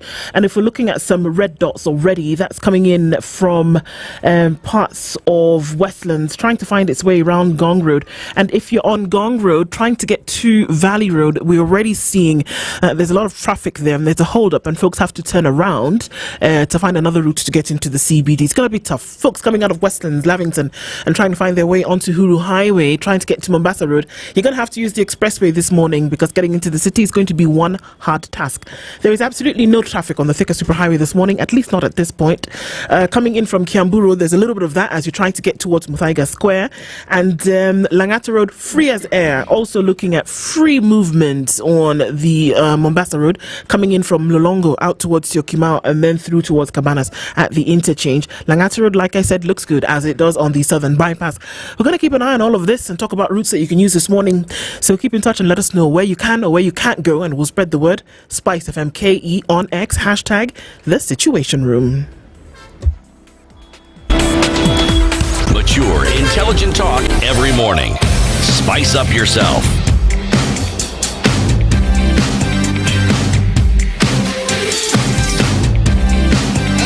Mornings done right. 94.4. All right. Good morning, everybody. At 12 minutes after 6 o'clock, this is the Situation Room. I beg your pardon, after 7 o'clock, this is the Situation Room. And you're tuned in to our live streams, which are on Facebook, on YouTube, and on X, and also to our audiences on KTN. Very, very good morning to everybody. Karibu, as we look into the morning. Doing things a tad differently this morning. Reverend Tom Otieno is going to join us, and I guess then, because he's not here, we can then tell you about the fact that getting into the city this morning is a little bit difficult because certain roads have already been blocked as you try to get through towards Hulu Highway. That's if you're coming in from Westlands, and also if you're trying to come in from the thicker superhighway, there are a couple of roadblocks, so vehicles are not coming into the city as early as this. So folks are having to find alternate routes to get into town. The Reverend Tom Otieno will join us as soon as he can make his way here, and that would then affect everybody else who tries to get into the city and out of it this morning, of course, because of the protest that we see taking place, that will take place today. So that just marks where we are at this point, and we'll take it by ear, and we'll also then, obviously, in conjunction with KTN, be able to tell you what's going on in the city. It helps you plan, but also gives you a point of information. So we'll be doing that through this morning, so you can hang on for that to let you know what is going on. So the protests will happen, that we know. We've already seen this morning that certain vehicles have already been deployed in different areas, and certain roadblocks are already then up. And even as you go out into the city today, because we know that will happen, there's some things that you need to remember based on what we know. Okari? Well, we all know what's going to happen today. Kenyans are bracing for mass protests today. So besides the roads being blocked, not all roads, some of the roads being blocked, there was a lot of online chatter yesterday. And one of the things, before I actually get into one or two things here, was, did you watch the videos of quite a number of Gen Zs who are saying goodbye to their parents? Yeah. Did you guys see that? Very sad to see. Very sad. Getting to the point where somebody is leaving their last message to their mom, leaving the last message to the, that's where we've reached. And, you know, for us, you look at all this and you wonder, how did we even get here? So you have a lot of young people who are talking about, this is how I want my body preserved if I die. So they are sending a message to the morticians. I want my body to be preserved this way. And we may take it as a joke. It's online chatter. It's just conversations going on with these young people. But they're serious. Yeah. They're saying they're ready to die in case that's what they're going to face. But majority of them are not necessarily violent. But we know in any protest, you'll find different groupings. So you have the police who have to maintain law and order, you have peaceful protesters, you also have people who want to infiltrate the protest, take advantage, steal from people, cause chaos like what we saw last Tuesday. However, just to keep it peaceful and to keep it clear, it's important as a person who's going to the streets to remember these things. And I repeat, because I've gone through this training myself, safety is very, very important, and you need to look and watch out for each other. Like I said, avoid flashy clothes or things that really, really stand out. Wear solid shoes, running shoes or boots for easy movement. Protective gear, if possible, bring your own goggles, bring this because of the tear gas, use a scarf or a mask to filter the tear gas. No jewelry or loose accessories. If you're running and somebody wants to grab you, it's easy to do that when you're wearing chains and that sort of thing. Now, in terms of staying connected, because people disappear, it's important to have a fully charged phone. If you can't carry a power bank, carry a power bank. In terms of now turning off your face or fingerprint on your phone, it's so important. Use a password in case something happens to you. Turn off face and fingerprints. Then share your live location. This is extremely important. Share your live location with someone you trust who's not at the protest. That way, if you disappear to some corner or you're lost, people can trace you. Now, number 3, stick together. Join with a friend or a group. Never protest alone. And agree where you're going. In case you're separated, like a meeting point. In case you're separated, this is going to be a meeting point. Now, appoint someone as your group observer or someone who's going to record the group just in case something again happens. Staying alert is very important. Know the signs of infiltration or any escalation. Watch for people urging violence or destruction. There might be goons sent to incite chaos. Don't follow crowds blindly. Always know your exit route. So always watch out. If something happens, how do I get out of this situation? Stay away from trapped areas. Don't confront police officers. Very important. Don't confront them. Don't antagonize. Then know what to do in dangerous situation. Now, here's where I want to insist on something. It's important in terms of your essential pack. Carry your water. I repeat, carry your own water. Don't drink water from somebody you just don't know. Unless you're going to a direct shop that is open, don't get water from somebody you don't know outside your group. Don't receive water from a stranger and just drink it. I repeat, carry your own water. If you can carry snacks or energy bars, very, very important. If you can carry some loose cash, not carrying money, not having money on your mobile phone, some just loose cash, stack that money somewhere in case you need to use that money. But like I said, in terms of eating, don't accept food from strangers, that people you don't know, unless your group identifies those people, or drink water from strangers. True. Very important. Important things to take into consideration this morning. And also at this point, Reverend Tom Otieno is here and he's in the hot seat this morning. The Director of Missions at All Saints Cathedral joins us for this conversation at this hour. Reverend Tom, good morning. Good morning. How are you doing? Very well indeed. Yourself? Very well, thank you. Thank you. Karibu sana. Asante. You being here at this time also means that you couldn't be here earlier because certain roads were blocked and you couldn't come into the city. That is correct. Forms the basis of a conversation that we get into this morning, because it's the reasons as to why this is happening at this time. Yes. We'll start things off as we normally do. Dennis shares a proverb, and we're in a different country this week. He's going to share the proverb. We'd like to get your interpretation of that proverb, Reverend Tom, before we get into this conversation and to hear what that would be. Yes, so good morning, Reverend. Good morning. The proverb today comes from Ethiopia. Kenya and Ethiopia act nemesis when it comes to long distance running. We always want to see who's outshining the other. Yes. And being a patriot, I'd say Kenya, we are doing well. We're doing well. But a lot more that comes from that country. It's never been colonized, you know. They fought the Italians who tried to colonize them. But our proverb today speaks to how we build houses and how we should be ready, and it's all about a house can't be built for the rainy season only. A house can't be built for the rainy season only. How would you interpret that? That house is basically an all-weather structure that is meant to take care of the whole of the journey of life. If you build only for rain, then you don't take care of the sun, you don't take care of the cold, you don't take care of the wind, and your house basically will not be habitable in those other seasons. Which is to say, wisdom of it is that you need to be an all-round kind of person. You need to be fully developed in all areas to be able to engage effectively, appropriately, and efficiently in all the issues of life. Yeah. Well put. Wow. Definitely well put. A year ago, things took a different turn, whereby there was overt, multiple, repetitive demand for change when it came to governance, and a different pivot for leadership. And that was in the anti-finance bill protest that took place. It wasn't just against the finance bill. From what we've seen, that it was Kenyans, and they were crying. Kenyans were crying for change. Kenyans were crying for things to be done differently.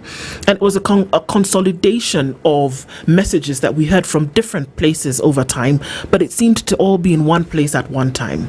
Now here we are a year later, and we're on this day looking at a time where the call is renewed. It's still the same message. It's a renewed call, and this has come after violence. This has come after death. And a week, just on Sunday, we saw interdenominational meeting of churches at the All Saints Cathedral, where it was to pray for Kenya and then to also ask again for the protection of Kenyans, but then also to reiterate the voice whereby it was said that things needed to be done right. We've heard your voice often, but then also people have said, what's the voice of the church or religious groups, organization when it comes to this? And so 1 year later, Reverend Tom, and where we are today, what change have we seen and what's the cry still? The cry is for a new constitutional and governance order where the constitution is in place, but the implementation thereof is wanting in several aspects. But there's also the governance and politics and policies that come from that. And the cry, of course, is basically detonated by the high cost of living. It's detonated by injustice by the police. It's detonated by, basically unemployment. But how we cascade there is that we did not take care of certain things going downhill. Because this is not where it all began. It all began President Kibaki trying to rescue and doing a very good job at it. But certain decisions in the succeeding regime being made that weren't felt then, but cascaded to where we are with the current president, who, when he took over, with the resolve he had to try and solve things, rushed things without necessarily carrying Kenyans on board. And secondly, did not listen to the cry of Kenyans in trying to resolve those things. So the reason given for taxation was raise revenue to pay the debt, which debt he did not incur. But of course, there have been other debts which he has incurred. So he cannot totally run away from that. So it's been a long, downhill slide for the country. And the attempts to resolve that are what have produced frequent clashes and frequent conflict. Because there was Mandamano in 22, there was Mandamano in 23. And I think what made last year very potent was that this time the young people took over the cry.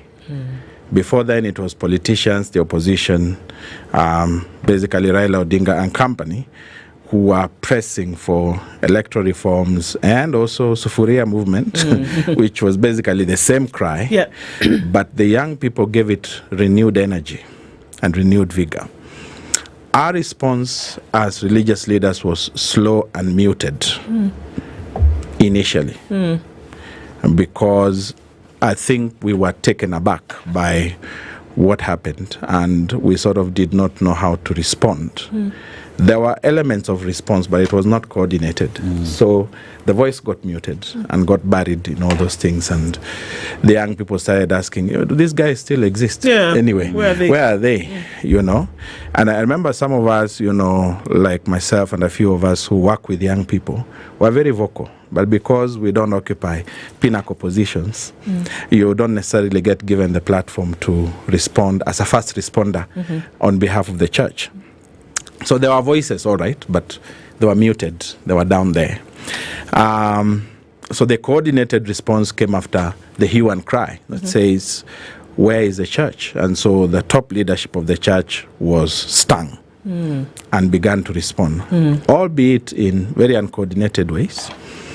But I think now the coordination that we are receiving and the message we are receiving, and especially if you want to peg it on what message we received from All Saints last Sunday, is basically that the church is with the people.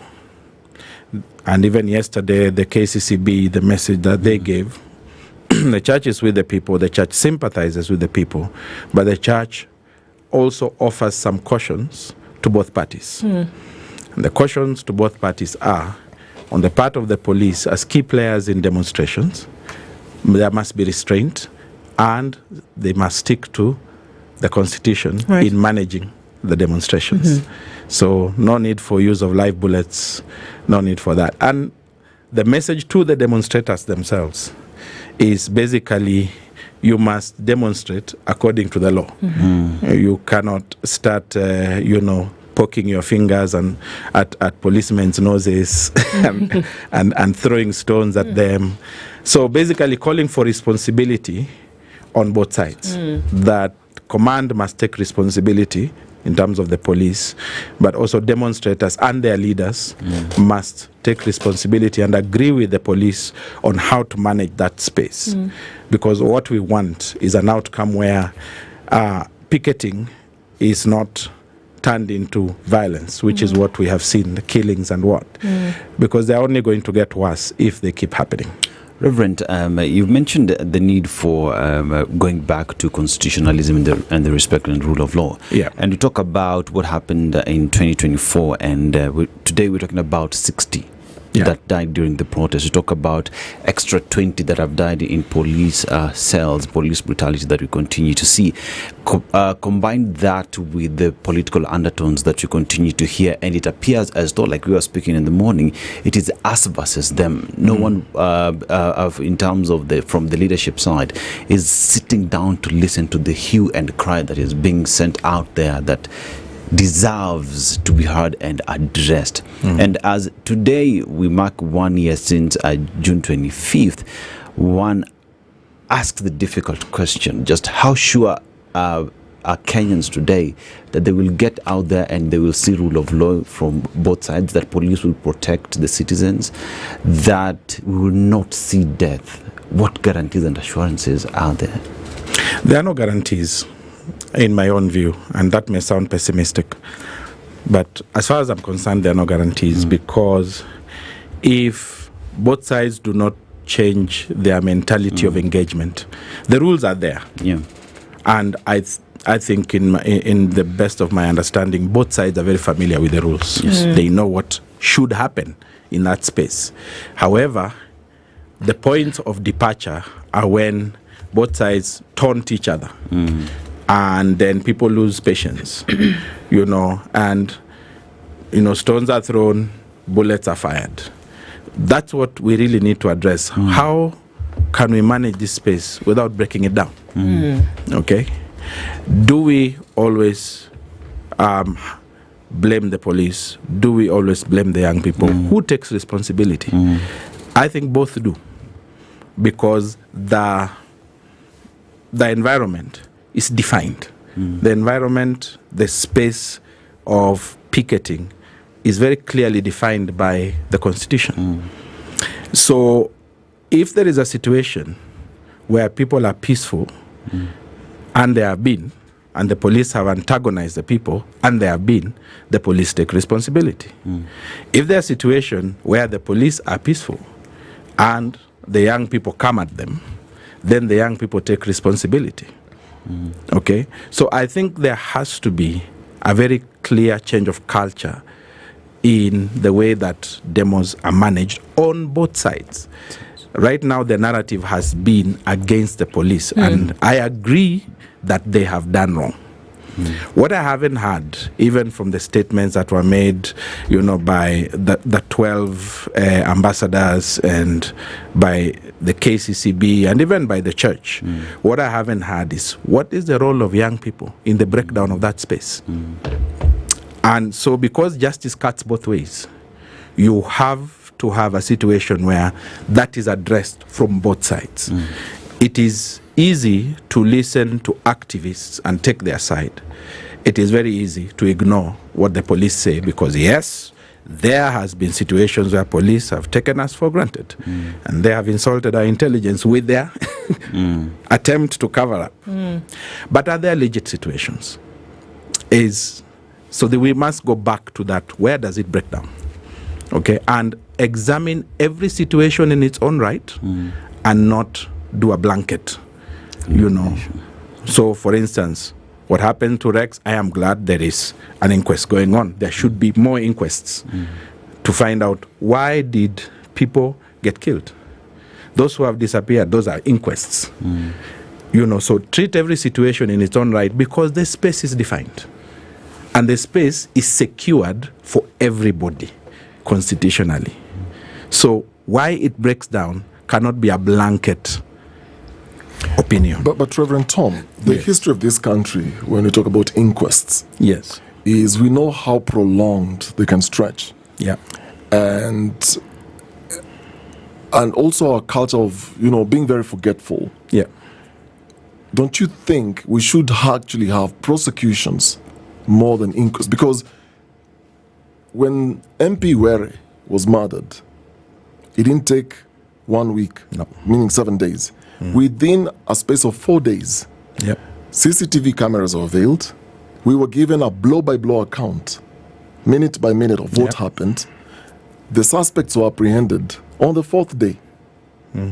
And we know what has happened to the case. Now, you look at the case of Albert Ojwang, for example. We're looking at the cases from last year, because all these families going out to the streets, all the executions that are carried out by the police, still not a single officer has been held to account. Instead, we talk about the inquest of Rex. Well, that might seem to be giving some glimmer of hope. Don't you think we need to go beyond that? We should. And I totally agree with you. We should. One then has to provide what you call the legal apparatus for that. Because in the shooting of Rex, for instance, if you've been following the inquest and the evidence adduced, it is very easy for the police to walk away from that, because it was done without cameras. There were no focused cameras, and there was no what you call, limited space for one to be able to even take raw footage with their phone. Everybody was running. So a bullet flies and hits him on the thigh. I don't know why nobody took footage, and I don't know why they cannot find CCTV from the city, strategic cameras. So that's why I'm saying every situation must be examined in its own right. There were those which happened in the glare of the camera. Those needs to go straight to prosecution. There are those that happened in extraneous situations where you cannot find any evidence to tie anyone down. You cannot treat those the same as, the ones that are very clear-cut. So clear-cut ones, surely, take them to court. Hold that person accountable. And, let's not be conversing about that, because it's straight. But the ones which are blurred, there are some which are blurred, like Rex is really blurred. And somebody must be held to account. You just have to ask yourself legally, who is that? And I'm not defending it. I'm just saying this space has become complicated because you're doing crowd management. And you must have a situation where every one of those situations is isolated and properly investigated. Reverend, let's address the elephant in the room. Yes. So last year, the church was heavily accused of taking a backseat. Like you said, the religious leaders, the reaction appeared to be slow and muted. Yeah. Well, historically, the church in Kenya has played a frontline role in Kenya's struggles from the 1990s, for some of us who remember. Many churches today seem to be compromised or co-opted. And the reason I say that is because the issues of churches having close ties with political leaders speak so loud, where you have offerings, donations, you've prepared platforms for some of these leaders to speak, and the current administration came through that platform. And a lot of the people who came out in support were actually from the church and believed this is the chosen one. But now, looking back, the backlash, is it also a question of wrong choices? And that's the reason why the church is a bit apprehensive on where to go and how to handle this situation. Because the Gen Z are saying the church is compromised. We don't even trust the church leaders. And like you said, some of you who are very outspoken, because you're not necessarily up there, your voices are not necessarily heard so loud and clear. Yes, the situation of the church is one of those, like juggling liver. You try hold this, it slips. Try hold this, it slides. So, and I'm not going to make any excuses for the church. We brought this regime into power.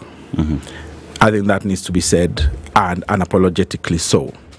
At the time, we believed that this regime would deliver, and the church, by the time the church throws its weight behind a candidate, usually there are many consultations, many questions, many conversations, boardroom conversations. So there's due diligence done. And as you know, people are taken the way they present themselves. So up to the election, I don't think I can blame the church for that. Up to the election. What ensued after the election is perhaps something that then the church should have taken a back seat and had another conversation with itself, and then made a decision quickly about what then ensued. Because, you can make one decision, but failure to review that decision is the biggest failure. What would have been the change if that decision had been reviewed? Because here you are, by your own admission, that there was a position that was taken by the church that is correct, to throw its support behind President William Ruto before the election. That is the correct. election happened, he became president. So are you essentially saying that it was clear at some point that perhaps a wrong decision was made? And what would have happened if a review came about that would have changed status quo? Well, hypothetically, for me, when you make a decision and it's not going well, you review the decision. You say, in light of what we are seeing, we would like to say the following things in review that we supported in good faith. What we are seeing is situations and tendencies that we do not agree with, and pick out those situations and be vocal about them. And so we would like to see this changed, and would like to see this happen differently, and keep insisting. And I think, to their credit, there are some church leaders that have been consistent about that. It's just that because the church is this monolithic animal that has so many faces, when you say the church, when one side speaks and another keeps quiet and another speaks in the opposite direction, then the collective effect is compromised. All right? So, in my view, the same collective effort, and I really need to be fair to the church also and say there are leaders who opposed this regime from the beginning. So it was church not leaders. one concerted... It was not. Okay, all right. It was a majority of the church. It was not the whole of the church. Okay? It was a majority of the church. So the sides of the church that did not support the regime before it came to power feel vindicated. Hence the confusion. They are telling the other leaders, we told you. The other leaders are saying, so now what do we do? Are we the same church or not? So those intra-conversations must be translated into one voice. Translating that into one voice has taken a lot of lobbying from people in my rank speaking upwards and saying, look, we are where we are, and we are the church. We cannot cry over what seems to be spilled, but we can remedy it. What are the remedies? Look at the remedies. Let's say this, let's speak this, let's take this position, and let's act as one body as much as we can. It is people like us speaking to people across the board in the church and coming together and saying, what is our message? What is our position? We're not going to, as a church really, we're not going to start attacking each other in public and say, you people supported, us people knew, so we did not. That's not how we operate. That's not how we get down. How we get down is we clean house. All right? We say, okay, this did not go very well, and it has given us a bad image. So now, how do we get back to where we are supposed to be?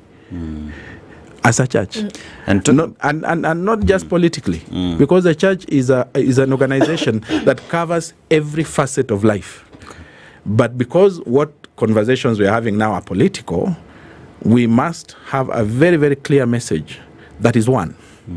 Now, achieving that is quite a task. Conversations out there is that as well, as much as the church played an important role in putting the government in place, and now where we are and the slow pace at which the church took to respond to all these issues, there are those who push the idea or the agenda that the church should be apolitical, not supporting any side, so that in case of anything, they're able to speak at that point.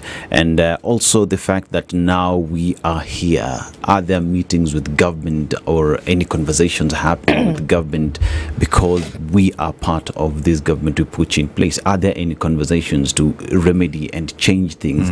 And if so, what's the progress? If not, why are we not meeting with government? Okay. So, firstly, the slow response, I think I've explained that. And so where we are at is that there have been and there still are conversations. You remember at the height of Gen Z after 25th, there was a group of leaders that went to see the president. At that point, he was very, very open. And they went to see him, but it was scandalized. And I remember being invited to some media houses and being asked, why did you go? I said, I didn't go. But I know those who went, and I spoke to them. And the media asked me, so what did they say? I said, they basically took the Gen Z agenda and took it to the president and made demands. But that did not come through in the presser because they did not hold a presser. They just did a photo. So, optics, very bad. You guys went and ate ugali. Absolutely. Okay? Took a picture after. So and some of us were very clear when we spoke to the media that they went with a good message, they gave the wrong optics. And I dare say, in that meeting, everybody was supposed to go.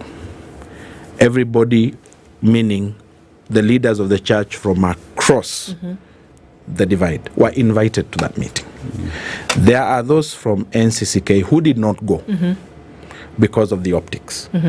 So they may have scored highly in the eyes of the public, but do you lose platform of engagement?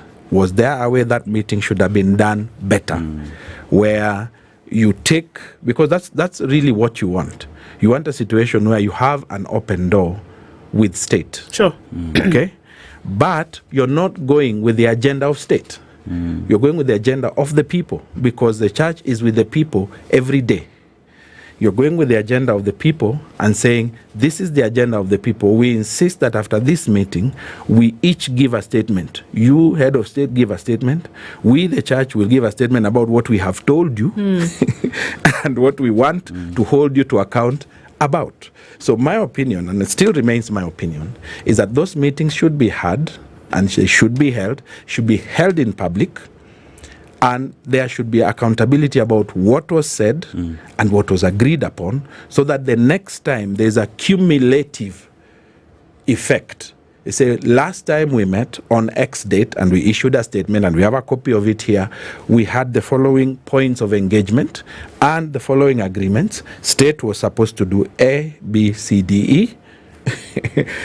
We are here to review that position. And or to revisit, not necessarily review, to revisit in light of the time that has passed. We have had a subsequent meeting with state, and this has been done to our satisfaction. This and this has been done, but not to our satisfaction. We still hold on to our demand that this should be done, and this should be done, and this should. And that's how you engage that space.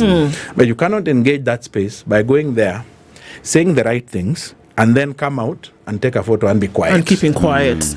That was a big blunder, and so that then scandalized that space. That process, and thereafter we heard a lot of the things that we heard. Yeah, but Reverend Top, does that also speak to the lack of discernment then from the church's standpoint? Because when you are invited to that kind of space, already it's very clear. It sends a political message. That is correct. So when you're reduced to political influence, going to State House, I remember conversations around it, and then coming out without giving statements, like you're saying.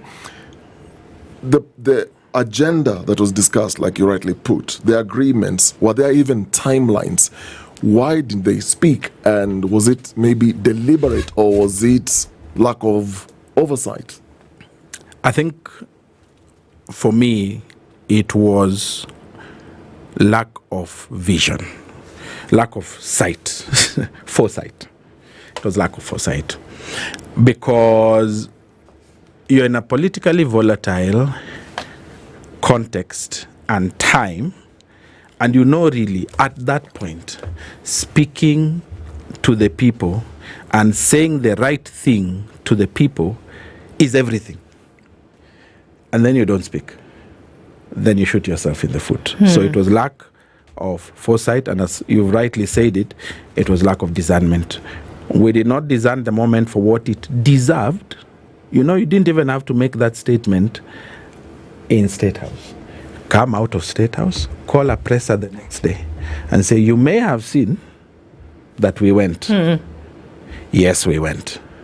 Here is what we discussed. Here is what we agreed. Here are the timelines. That presser has never happened. So that is a big, big minus for that particular space. And it does not help that then there has now been a situation where people seem to be talking at each other between church and state. All right? The Roman Catholics have flat out refused to go and meet the president. I think that's a problem from where I sit. The NCC case, some of them have refused to go and meet the president. Why? I think that's a problem. Why? It's because so of the two whys because here. of this thing. So why have they refused, and why do you think that this is a problem? Because of perception. Okay. Because, you know, coming out of that meeting, the church leaders were afraid to be seen to be dining. Because, you see, this is what the young people are saying. But I'm saying I do not agree with that perception. What there needs to be is continuous engagement, but engagement that can be held to account by the constituency we share. The church and the state share one constituency, which is why one cannot tell the other, get out. Exactly. We share the same constituency. We are joined at the hip. We care for the people. We work together to help the people. There are services which the church does, and plenty of them, in health, in education, in which are government services, but which government recognizes that the church is coming in as a partner. Indeed. So this is why it is fallacious for anyone to say to the church, step out of politics. Okay. However, let me caution that the church should not engage itself in party politics. What it does need to engage itself in is politics, which is basically the policies that make the life of people better and improve the welfare of the masses. Okay. The church must be the voice of the voiceless and the champion of the downtrodden. That remains a hat we wear with honor and a badge we wear with pride. But if we start acting in ways that compromise that position, then in the face of the public, we lose credibility, we lose moral authority, we lose platform. So we must go back to structured engagement. I don't think that being afraid of meeting the president is the way to go. You cannot say, you are called and you refuse to go. That's not a nice thing to say. Because of the perception that would come from That people. is correct. Absolutely. But can't you manage that better?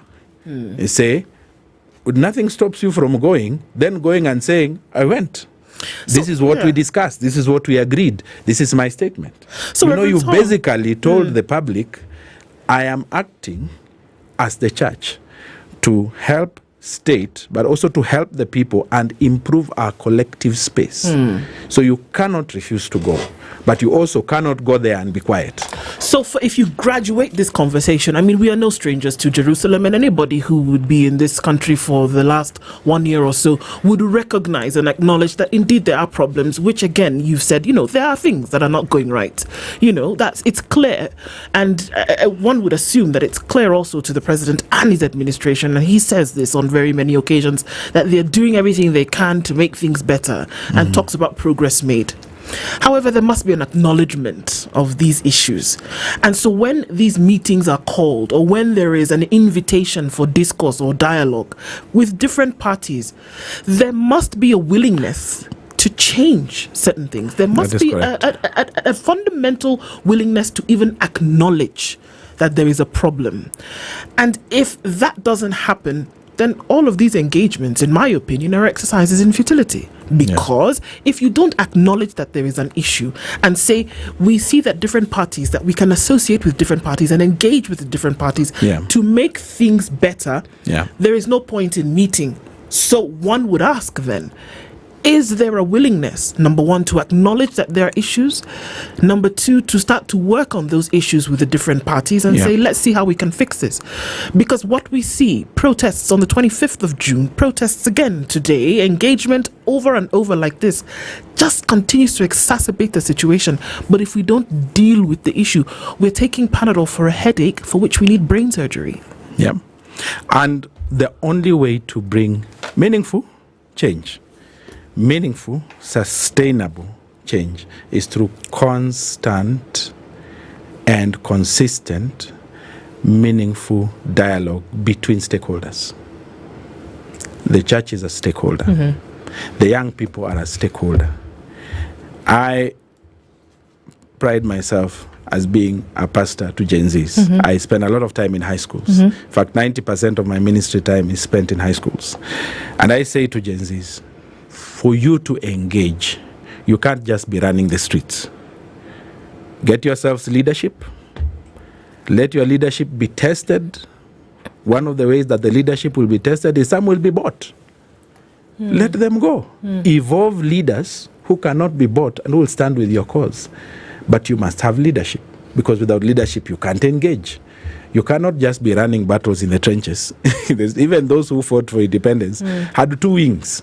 They had the militant wing that was running, the battle in the bush and wherever else it was being fought. But they had the intelligentsia, the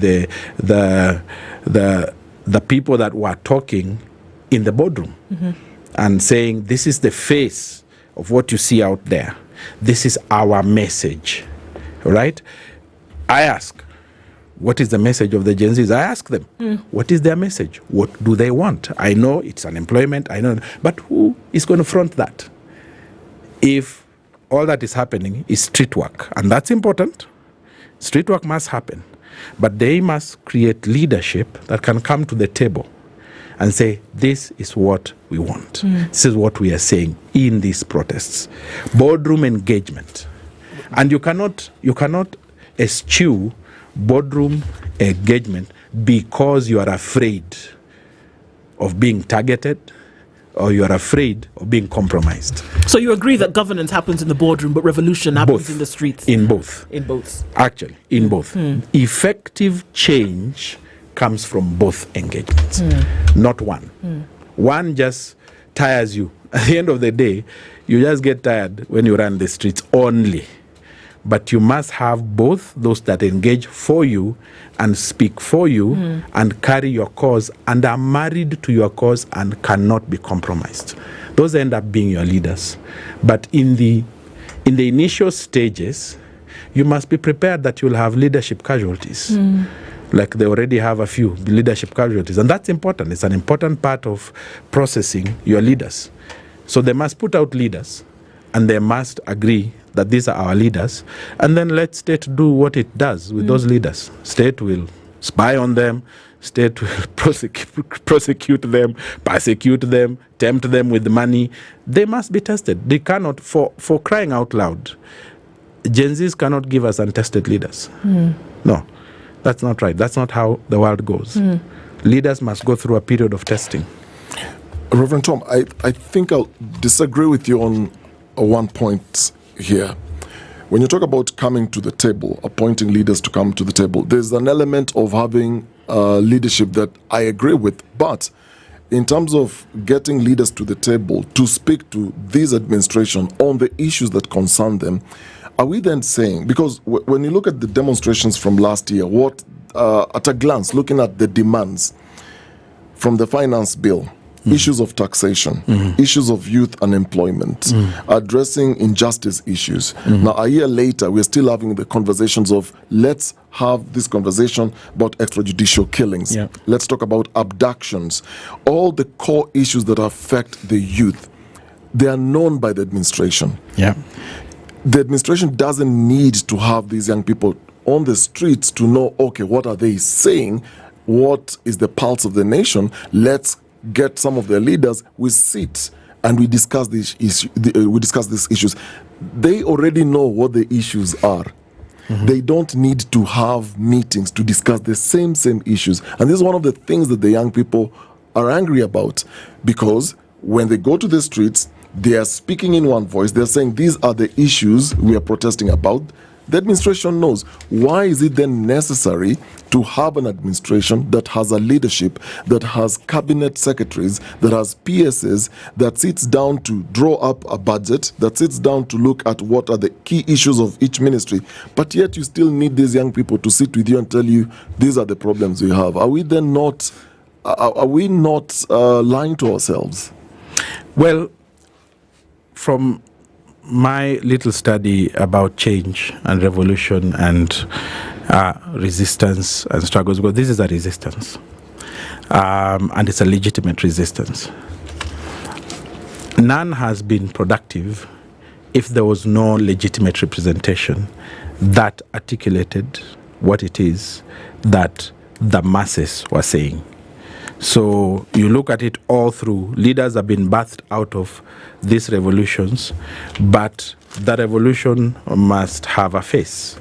The resistance must have a face. The face has a mouth that speaks and a mind that thinks. The face is the face of the body. So if the body is not happy with the face, the body can replace the face with something else. So I think it is whilst, and by the way, let me just say this. Governments tend to be oppressive and repressive. That's why, in the wisdom of those that created democracy, they considered that there must be an empowered opposition. Because no matter how good and well-intentioned and good-hearted government is, government tends to do what it wants, sometimes at the expense of what people want or what they really should be doing. So then you have somebody else who then represents the masses and whose work it is to be the people's watchman and say the interest, public interest, is being ignored in this matter. Can you address it? And so that's really how then leadership is done. Do we know the issues? Yes, we do. Does government know the issues? More than you know. They know the issues. But what's going to trigger a response? What's going to trigger response is when you have leaders that have the backing of the people saying the same things over and over and engaging in ways that produce lasting change. So there has to be, the young people must, the Gen Zs must prepare themselves first to give us leaders. Secondly, for a long, drawn-out engagement, both in the boardroom and in the street. The street is helped by the boardroom. The boardroom is helped by the street. Okay.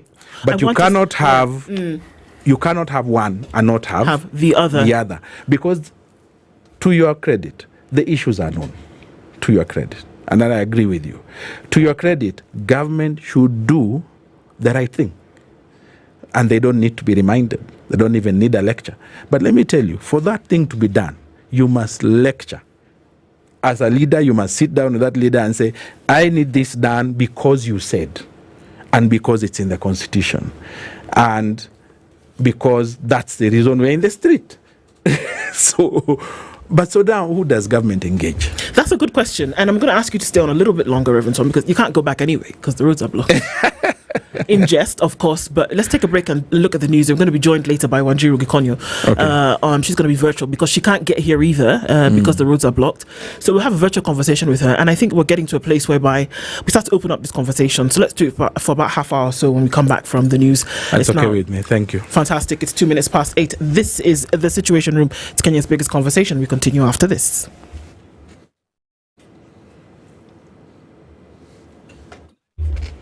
SpiceFM.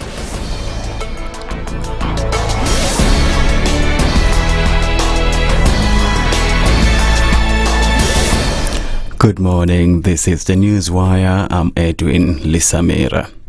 There's a heavy security presence in Nairobi's CBD as the country anticipates today's protests to mark the first anniversary of last year's anti-finance bill demos that culminated into the unprecedented takeover of parliament by protesters. Anti-riot police armed with tear gas canisters and in full riot gear are stationed along major streets in the city. Meanwhile, Interior CS Kipchumba Murkomen has paid tribute to the police, saying he appreciates all the men and women in uniform keeping the country safe and secure. Writing on X, Murkomen said, "We have a nation to keep and build," adding, "We shall do everything to protect everyone and their livelihoods." This even comes as Gen Zs have planned peaceful marches and vigils in major cities and towns across the country, including Kisumu, Mombasa, Naivasha, Kiambu and Machakos. Here in Nairobi, protesters are due to gather at Kenyatta Avenue roundabout in the next hour before marching through key city streets towards Parliament and the President's office. This Gen Z urged people to take part in the demos to demand for good governance and justice for the young people who died in last year's protests. Come one, come all, bring a friend, tell a friend to tell a friend. It's going to be a big day. We are marching to take our petition to State House. So you better be there and you better be counted. As the revolutionary Gen Z movement, we are going to be present and we are going to lead the march to State House. So you better show up. Come, don't be afraid. Gen Z should be heard, not silenced by force. That's the firm message from the Catholic Church. Speaking after a meeting in Nairobi, Catholic bishops urged the government to address the genuine grievances raised by the youth. We, the Catholic bishops of Kenya, give thanks to God for the relative peace that continues to prevail in our nation. As we thank God for the relative peace that prevails, we reiterate that justice and peace are intimately connected. Authentic peace cannot exist where justice is denied or human life is threatened. Peace is not merely the absence of war. The bishops also expressed deep concern over reports that some state officials may be planning to use criminal gangs to attack peaceful demonstrators, calling such actions regrettable and dangerous. That the current governance culture continues to sideline the majority, that there is massive misuse of public resources, and that the response to questioning or honest civic expression is now being met with brutal hostility. Security officers are sworn to protect, not to harm. When those charged with upholding law and order become the source of fear and injustice, it signals a moral crisis in the state. The National Cohesion and Integration Commission has called for peace and urged the police to avoid excessive force as the country commemorates last year's Gen Z-led protests. The Commission reaffirmed its commitment to protecting constitutional freedoms and maintaining public order and cohesion. Allow me to say, Mr. Speaker, that some of them... I beg your pardon, that's not the NCIC. A British man has been charged in connection with organizing the mock wedding of a 9-year-old Ukrainian girl in Disneyland Paris.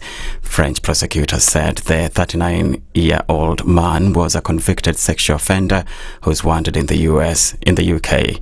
His name has not been made public. He was arrested when police were called to the amusement park on Saturday morning at dawn by a guest who said he'd been hired by the man to play the father of the bride.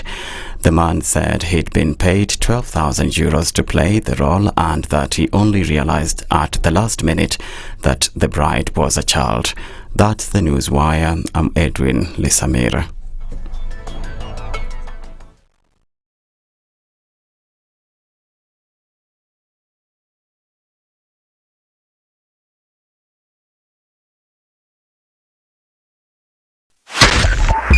.5 Spice FM, Kisumu. If we just gloss over issues and hope that time heals, then we might find that in generations to come, we might be back the same situation. And the whole thing is born of stolen elections. Spice. When it comes to the decisions you make, you must be independent.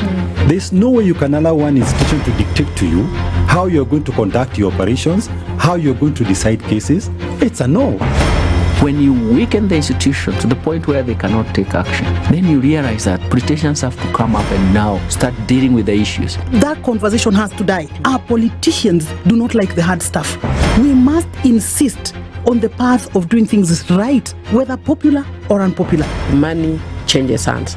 That is a fact. If you have political goodwill at the highest top, like in Rwanda, then corruption will be an issue of the past. If you don't have political goodwill at the top, we will pass laws, we will amend laws, we will continue passing laws and re-amending laws, and nothing will happen. This is the Situation Room, the only way to start your day.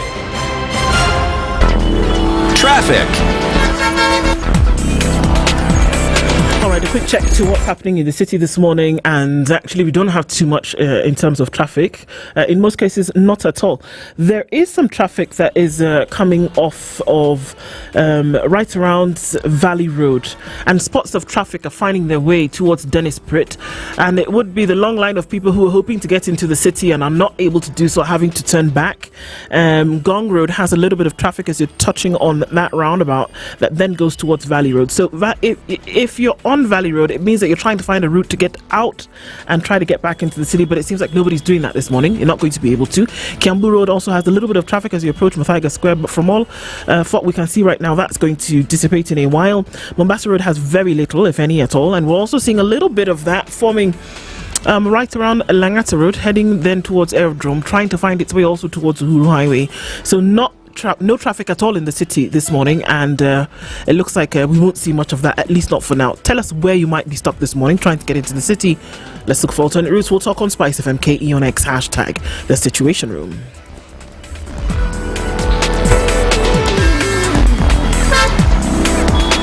Mature, intelligent talk every morning. Spice up yourself.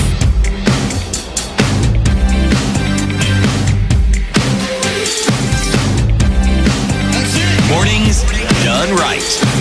94.4 Spice FM, Nairobi. Coming into 9 minutes after 8 o'clock, this is the Situation Room. It's Kenya's biggest conversation.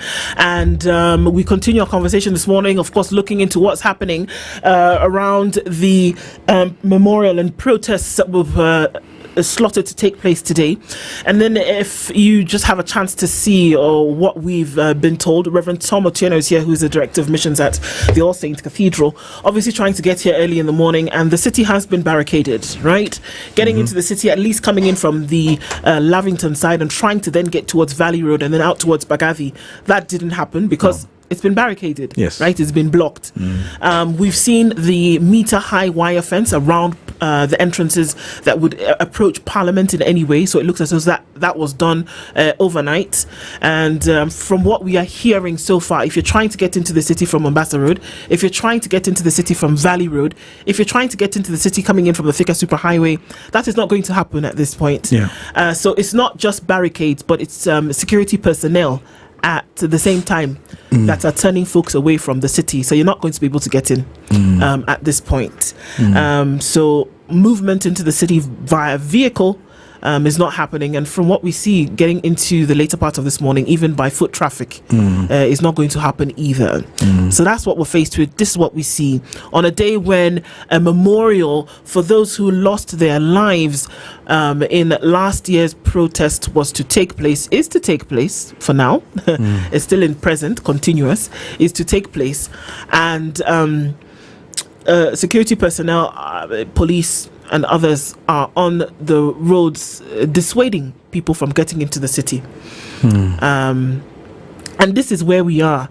So we came off of our conversation before we went into the hour. We'll be joined soon by Wajiro Gikonyo. She will join us virtually, who interestingly enough also was trying to make her way to the Standard Group Centre, but was again stopped from getting into into town that would allow her to do so. So she will try to join us virtually.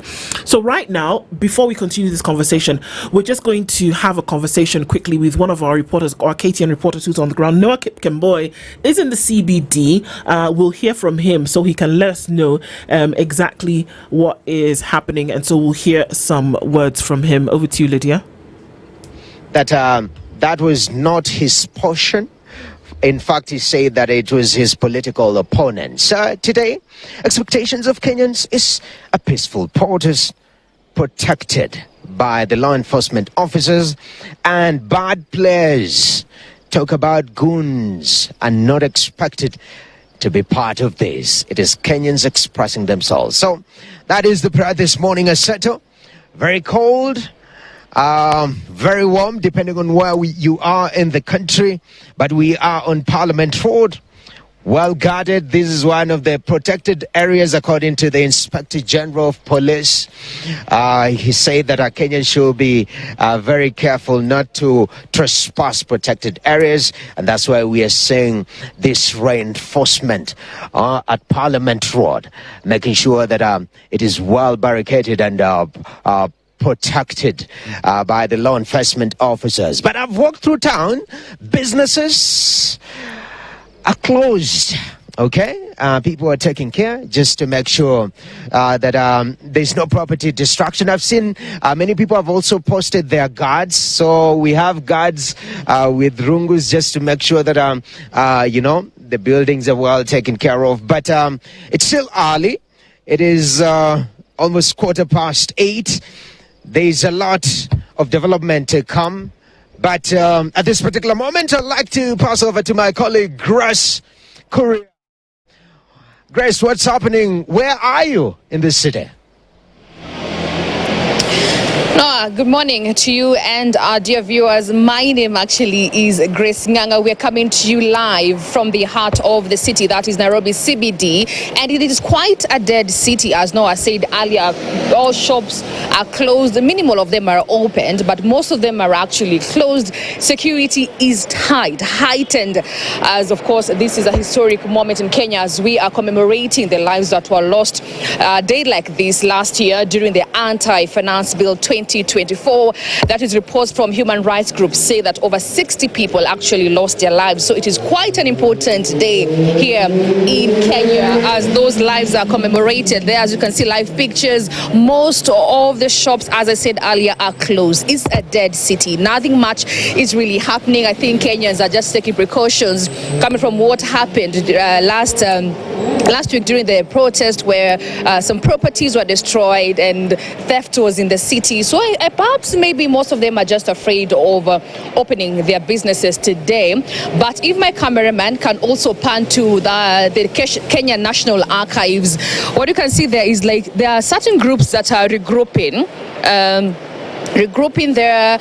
What we had earlier, we had whistles blowing. Maybe perhaps people are just ready for the event to actually take shape. As you can see, groups there had regrouped earlier, but of course nothing really much to report for this morning, apart from saying that we are waiting to see how the day will unfold. Security is tightened in almost all corners. Remember, the National Police and the Interior Cabinet Secretary, that is Kipchumba Murkomen, say that they're not going to relent when it comes to ensuring that Kenyans are protected, whether the ones who are protesting and also the ones who are not going to be protesting. But also to note, most of these lines that you're seeing them, Matatu sector today, they're a bit reluctant. Most of them are not coming to town, Aseto.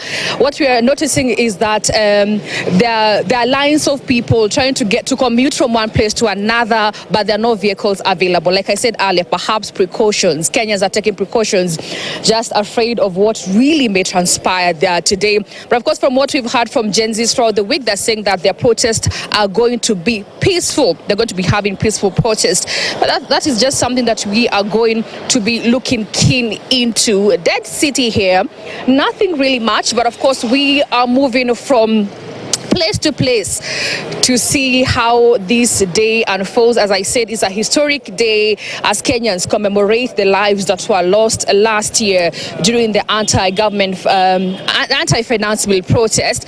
And also, keep my cameraman, be watching if you can just pan around here so that Kenyans can see how security is ready, tightened, just to ensure that Kenyans are protected. As I said, both protesters and non-protesters, the government said that. So those are live pictures coming in from KTN in terms of what's happening in the city this morning, and we see essentially Nairobi City is a ghost town.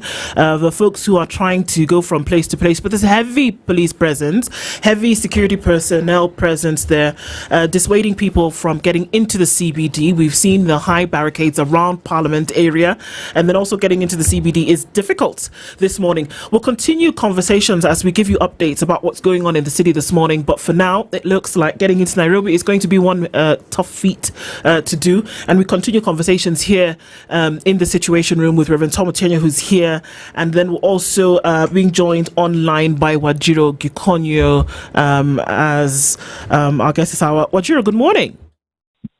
Good morning, Doug, and good morning to Pastor there who's with you. Wajiro, I hope you can hear me.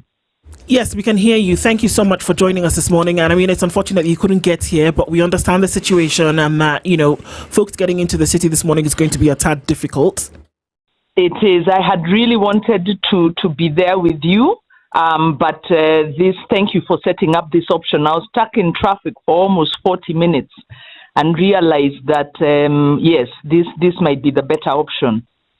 Asante Sana for doing that. We've had a conversation over the last hour with Reverend Tom, obviously, that you may have heard, and we're getting to the point whereby things are getting, you know, to the point where we're asking where should the conversation go, and I'm sure he'll reiterate that point as we get into the conversation, but just to hear from you that things have been simmering. They got to the point where they were at boiling point for some time, but they simmered and then here we are when things now have taken another heightened level.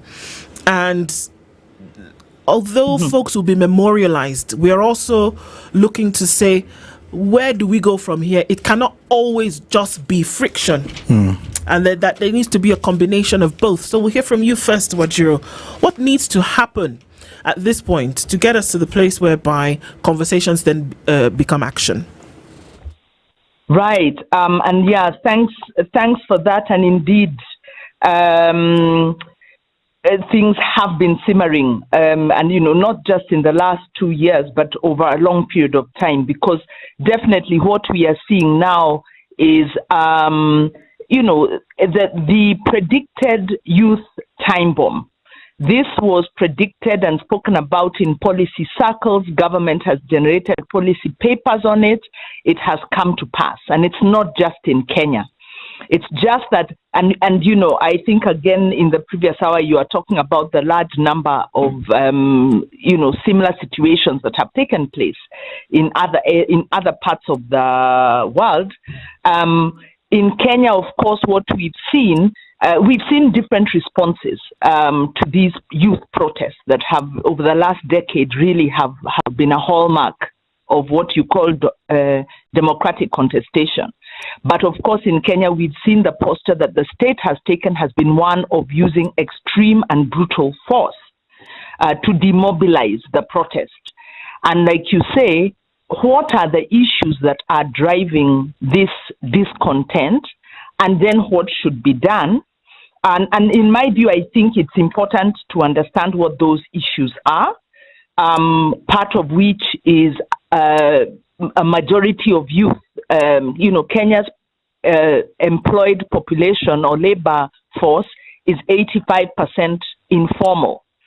Now, with this high level of informality comes a lot of insecurity, job insecurity, economic insecurity, physical insecurity, insecurity in all forms of life.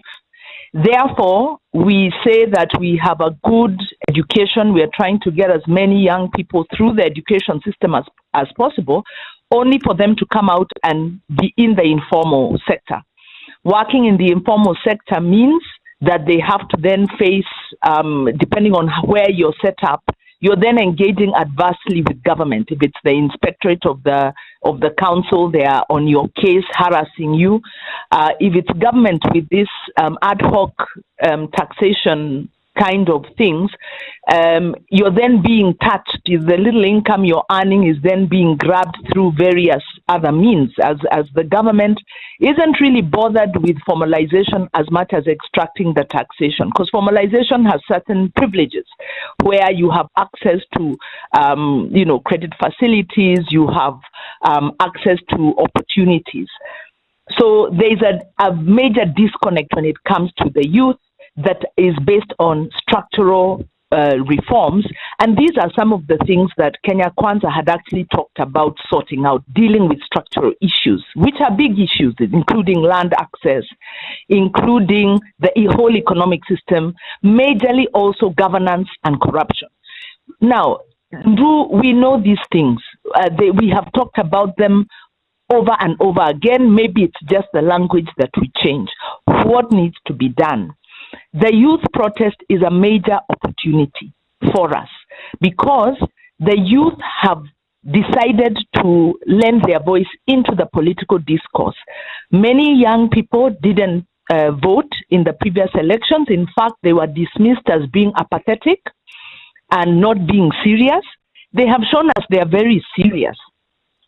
But how do we then tap this serious protest energy into transformative energy? For that, there needs to be, and I'm glad I'm hearing a lot more of this, cross-sector engagement, intergenerational engagement, where you organize around the protest energy to build a transformation platform.